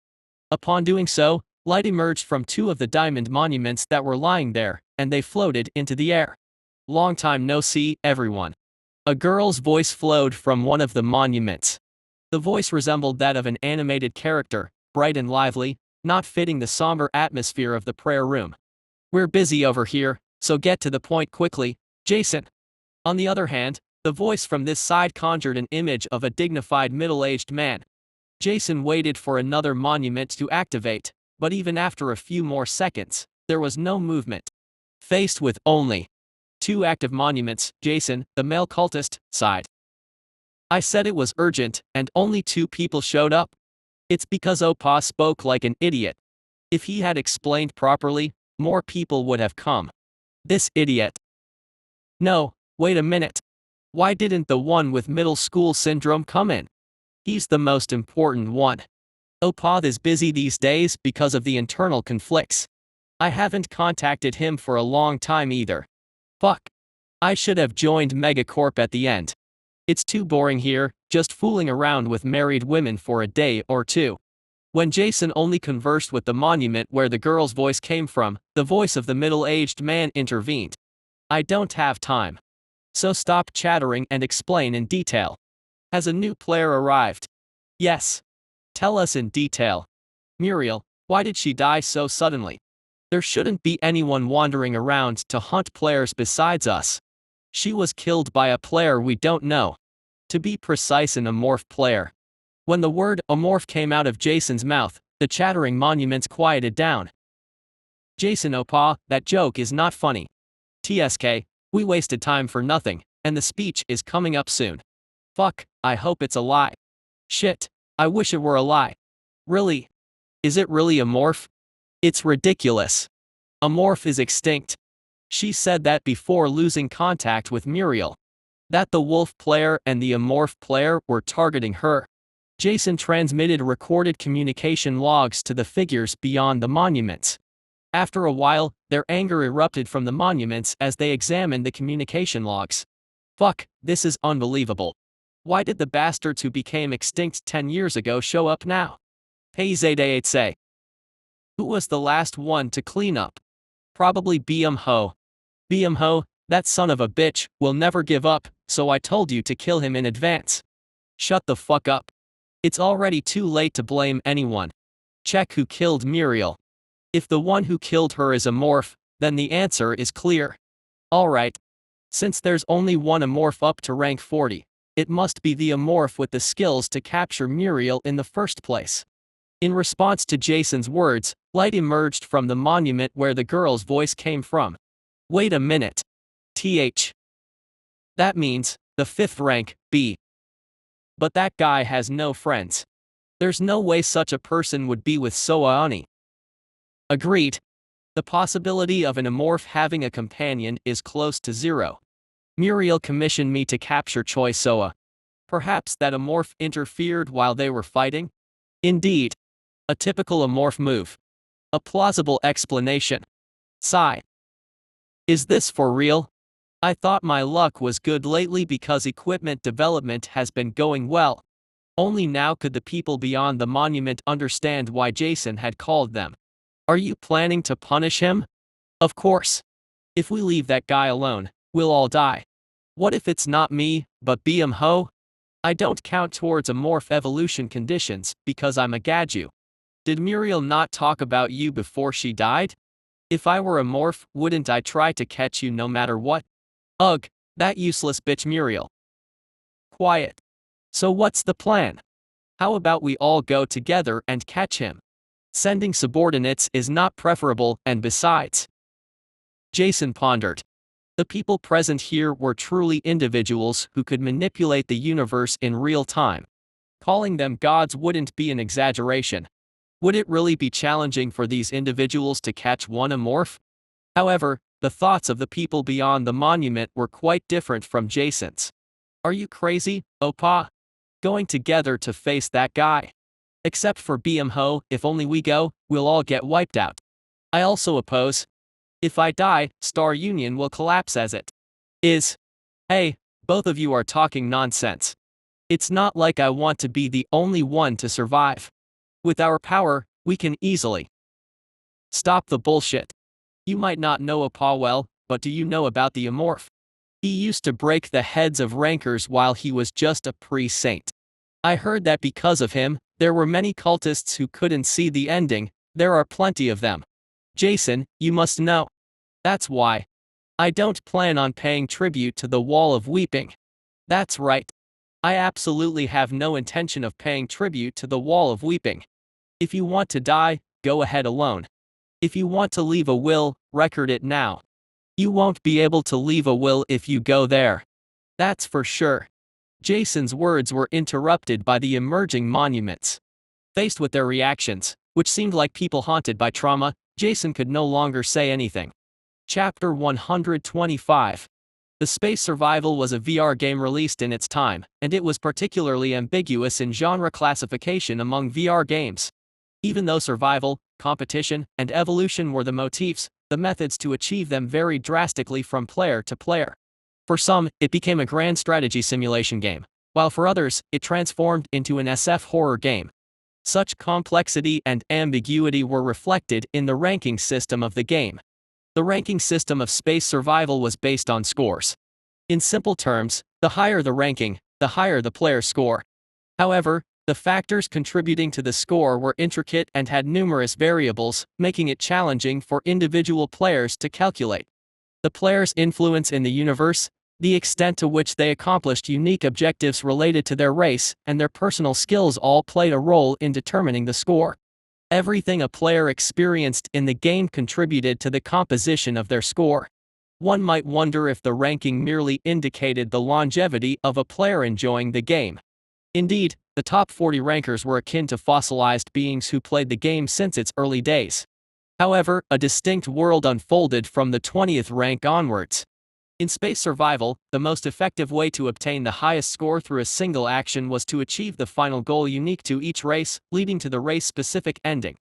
The difficulty just before reaching the ending was extremely challenging regardless of the race, making it not just a walk in the park to earn the highest score.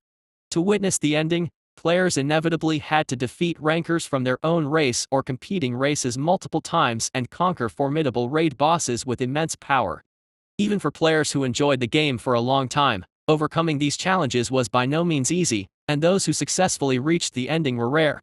Therefore, rankers from 1st to 20th were inevitably special. They were the ones who had seen the ending of space survival. While there might not be a significant difference in playtime between the 20th and 40th ranks, an insurmountable gap existed in terms of experience. They were the ones who had witnessed the end of this world. Simultaneously, they were the living legends of space survival. Of course, since space survival is an online game, reaching the ending doesn't mark the end of the game. Afterward, a new goal named Galactic Conqueror awaits as a kind of epilogue, leading to another division in rankings. Galactic Conqueror boasts a difficulty level crazier than the ending, and very few had achieved all of its objectives. All members of Jason's group were players who had witnessed the ending, ranking within the top 20. One of them had even accomplished more than half of the notoriously challenging Galactic Conqueror goal. These were truly exceptional individuals. Jason couldn't help but feel a headache at the fact that they were complaining about the difficulty posed by a single creature, a morph. Think about it. If you leave it alone and let the 5th ranker grow stronger, can you imagine how tough it'll be then? That's true, but it's difficult without the inspiration. I don't know the exact evolutionary stage of that bastard, but it's at least a pseudo-embryo. Plus, we need to consider the variable of special rewards. Yeah. Looks like we overlooked the special rewards. The middle-aged man's words were true. Up until now, every player Jason had encountered in the game known as special rewards possessed unique abilities not found in regular games. Jason, the entities communicating with him beyond the monolith, all held powerful special rewards. How about we leak the information to the Outspacers side? They hate the 5th ranker as much as we do, right? The current group leader of those hostile to the Amorph belonged to the Outspacers, whose leader ranked 4th with skills comparable to the Amorph. I disagree. The risk is too great. Huh? Why? Fucking cunt. Regardless of who wins, it will be us who will be at the disadvantage. The Amorph will swallow up all the collected essence and grow stronger. Are you okay with that? And if the Outspacers win, they'll just tell us to go fuck ourselves, right? Well. At Jason's strong reaction, a voice of displeasure echoed from the girl's side of the monolith. Among the final goals of the Outspacers is the conquest of the cult. According to the setting, the Outspacers aim to gather immense psychic power and then conquer the Vortex Gate. Due to the Vortex Gate's prohibition, preventing the entire race from obtaining psychic power, they plan to compensate by offering countless members of the cult as sacrifices. So, as the Outspacer ranker becomes stronger, Jason, a member of the cult, becomes more disadvantaged. So, what do you suggest? I'm a busy person too. If you have nothing to say, I'll leave. Wait. I thought of one way. As Jason and the girl seemed ready to fight again, the middle-aged man intervened. I heard recently that Megacorp completed the purification weapon. Huh. Damn it. Didn't I say not to send a spy? You don't know anyone who doesn't know about it, so what's the point of a spy? Red Agan. Never mind. Are you suggesting we blow up a planet? At Jason's question, the middle-aged man, called Chewbacca, agreed. Exactly. Megacorp and the cult both possess the planetary purification weapon, so why not use it? In the face of Chewbacca's radical suggestion, the others and Jason fell silent. The planet PH-101, where the Amorph resides, is designated as a sacred star protected by the cult. Destroying such a place, no matter how much power they wielded, would pose significant political burdens. Even if an Amorph rancor is a formidable existence, burning a planet carries immense political consequences. Amidst the silence, the first to speak up was the girl on the other side of the monolith. It's impossible from our side. We can't easily withdraw due to the internal conflict, and isn't that planet designated as a holy site? If I attack, won't it lead to war with the cult and Megacorp? That's true. Jason. Is it also impossible on your end? Sending an Imperial flagship might work, but these days the atmosphere is quite. Well, if Big Brother sends it, not only will the reformists go crazy, but the conservationists will also go berserk. It's a sacred site. What the hell is this nonsense? Though Jason held significant power within the cult society, he found himself in a challenging position to purify the PH-101 designated as a sacred star. I'll handle that part. What do you mean? I'll leak false information to the conservationists. We'll say the planet is contaminated and needs purification. Since you control the conservationists, there shouldn't be any worries. I'll take care of the reformists. If we offer support with Nova Metal, would they dare to destroy their ancestors' graves? Damn, the cult council is a complete mess. Fine, let's go with using the Imperial flagship. At this point, players had established their own factions. There were no major upheavals like past wars or certain events anymore. Instead, conflicts were limited to individual player skirmishes. With such mechanical peace persisting for a long time, many players, including Jason, felt a sense of boredom. Some aimed for the ending to escape this, but it had already been proven through numerous failures to be nothing but a futile delusion. Some clung to impossible goals, while others indulged in misplaced pleasures. In such a situation, the emergence of Amorph rancors sparked new excitement in Jason's group after a long time. Still, it'll take some time to mobilize the Imperial flagship. Even if it passes the Council, it needs deliberation in the Elder Council. It'll take at least 3 weeks, even if we're quick. I'll send surveillance satellites first. They might slip away in the meantime. Send them discreetly. If it becomes a diplomatic issue, it'll be a headache. We can cause some confusion on our end. The plan to subdue Amorph continued late into the night. Arriving at Muriel's camp, there was the Sky Mother in the sky. She returned in her humanoid form, gathering the clothes the young wolves had worn. There were no bodies left as they had been completely absorbed by me as sacrifices. Her expression wasn't particularly expressive as she held the head of an eagle.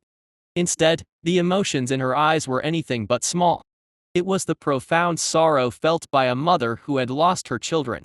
Did she say she married the father of the earth? As far as I know, the father of the earth was a named wolf that appeared fixedly on the Utopia 2 continent.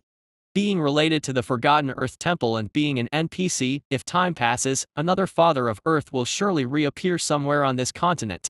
Of course, it's uncertain whether he's the same being as the husband she loved. She too must know that the one she loved may never return. So, she shows such a reaction. Even though Muriel mocked the Sky Mother in love with an NPC during interrogation, I could understand the Sky Mother. I also care for number 26 and Adha. If they were to die or be seriously injured, I would undoubtedly lose my sanity. It seems I need a bit more time to inquire. Leaving the grieving griffin behind, I searched for my weapon storage within the camp. Muriel seemed to have visited this camp quite frequently, as makeshift structures were prevalent instead of tents. Among these buildings, the most significant and sturdy one was the weapon storage. Quite a variety. Upon entering the storage, various types of weapons were visible. Not only long-range weapons like plasma launchers, storm guns, and purple spray guns, but also explosives like pulse grenades and compressed plasma missiles were present. Among the numerous weapons, the most outstanding one was the brain god placed in the center of the storage. The brain god was a complex machinery with a diameter of 10 meters, resembling a mandala. It was made of the extremely rare metal called novametal, which changed colors entirely depending on the direction of the light, depicting a mandala. This unique feature was due to novametal, a metal that could only be extracted in regions with highly concentrated psychic power, like a dragon's nest. Would it be like the cult version of shape memory alloy? Although the brain god appeared small for a satellite weapon, injecting psychic power would change its story. When the brain god absorbed psychic power, it transformed into an orbital weapon with a diameter of several hundred meters or more. Additionally, it was configured to automatically return to its owner after completing a mission. It was quite annoying equipment in the game. Despite being an orbital weapon, the brain god had the tremendous advantage of being able to shrink its size, making it easy to conceal.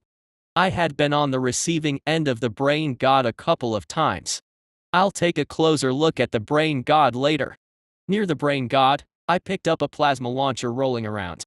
If I devour this, I should be able to use the power of the plasma launcher, right? With the launcher in hand, I activated the absorption of irregular polyhedra, a characteristic of the looter. Gurgle. When I activated metal absorption, there was no apparent change, but this time was different. It felt somewhat similar to when my stomach was slightly hungry. It seems to be activated, so why not taste it? I opened my jaws wide and inserted the launcher into my mouth. As I bit and chewed, the distinctive bitter and metallic taste of the alloy filled my mouth. Not tasty. Well, it couldn't be helped since it was metal. As I forced the launcher pieces down my throat, changes occurred in my body and the semi-transparent text box. Mark of the formidable foe, plunderer's amorphous polyhedron, plasma secretion gland.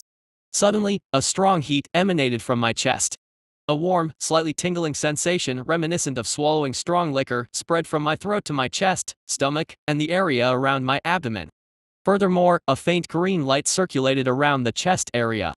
Seems like it worked. Just like when you take a sip of hot soup on a winter day and exhale deeply, I wanted to expel the heat within me. I stepped out of the warehouse, raised my head towards the sky. Let's go then. With my jaws wide open, concentrating on the sensation in my chest, a hot feeling surged upwards. In succession, a green light flickered gradually from the stomach, chest, esophagus to the throat, soon emitting intense energy from my mouth. A much thicker and vivid green pillar compared to the launcher, pierced through the toxic mist, soaring into the blue sky. With this thickness and length, it might be visible from tens of kilometers away. Pouring out a considerable amount of energy, I felt a rush as if the heat and energy within my body were rapidly dissipating. Confirming that there was no more energy to expend, I closed my mouth. Seems like I inherited the launcher's basic function. However, there were some slight differences. While the output itself was far superior to the launcher, the time it took for the energy to recharge was longer. Subjectively, I felt that I would need about 10 minutes to wait before shooting again. This might be because my body doesn't have a separate energy source. I speculated that it was to replace the energy dispersed throughout the entire body with plasma energy. Unique abilities of top-tier equipment won't perfectly align with my body. It had to be experimented to be certain, but it seemed inevitable that the application of original abilities would differ in some ways. Of course, it wasn't all drawbacks. My current plasma beam was much more powerful than the launcher's, while the launcher had limitations on firepower due to overheating or other stability issues. I didn't need to worry about that. The unique abilities of top-tier equipment will likely change. According to my body, some aspects might become stronger, while others might become weaker. Afterward, I experimented with other supply-type equipment. You can only obtain the same ability from the same equipment, and those that consumed energy or ammunition had a cooldown after using the feature. The plasma launcher had a cooldown between 10 and 20 minutes, while the storm gun ranged from 30 to 40 minutes. Changes in the body parts after specializing the equipment's abilities also vary. When I ate the launcher, I shot heat rays directly from my mouth, and the storm gun caused a gun-shaped organ similar to the storm gun to grow on my left arm, the lowest combat arm. By the way, all the depleted uranium rounds from the storm gun were replaced with bone fragments.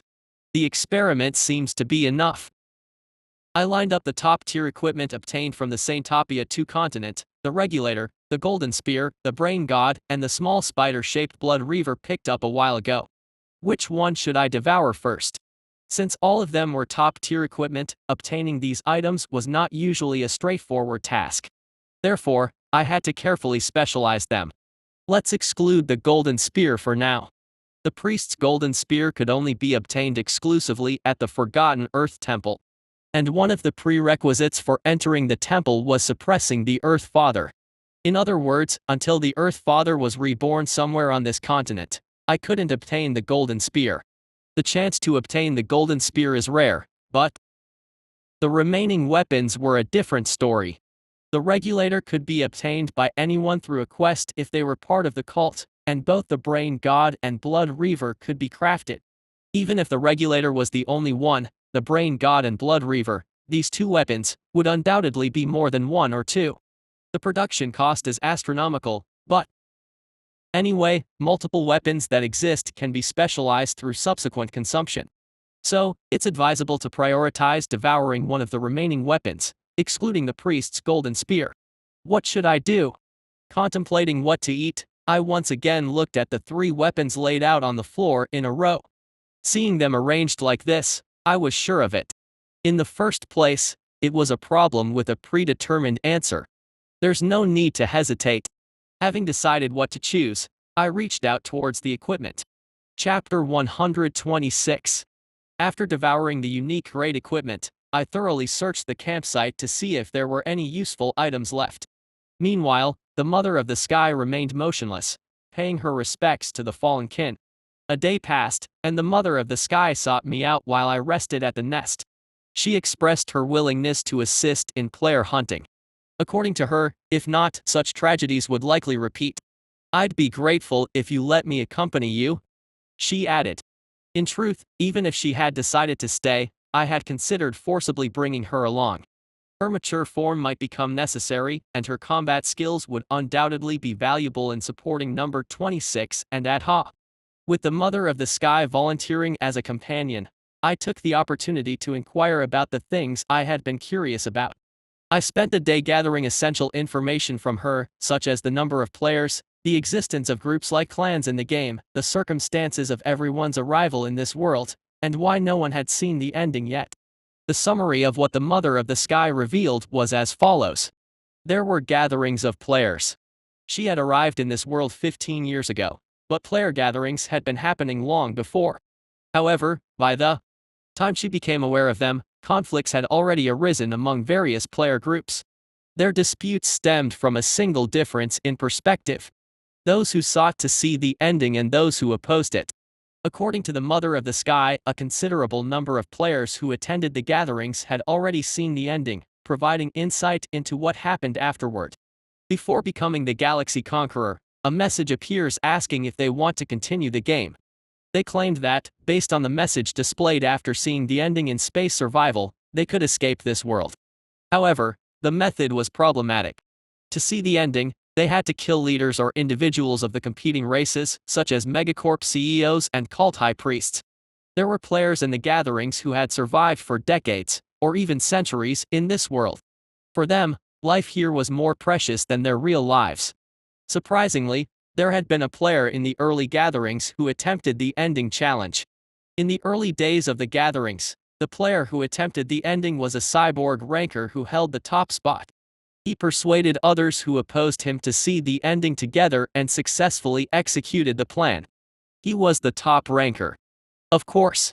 The top ranker had an extraordinary sense of the game, and I had challenged him several times but never won. His player privilege was also on an unbelievable level, allowing him to add options related to equipment and module crafting that were otherwise impossible in the game. Thanks to his abilities, the players in the gathering could bypass the condition of killing the leaders of hostile races. The remaining task was to subdue the raid boss, Vortex 1. The players in the gathering weren't overly concerned about this part. After all, those who had seen the ending had won the game at least once before. The top ranker, in particular, had single-handedly slain both Vortex 1 simultaneously. However, they failed. What happened to them after the challenge remained unknown. Whether they were wiped out by the Vortex ones, faced an unexpected enemy, or had survivors other than those excluded from the defeat, no one knew. The undeniable fact is that most players who attempted to see the ending perished, including the top ranker. The few surviving players simply stated that seeing the ending was impossible. Regardless, with the top ranker gone, reaching the ending peacefully became impossible.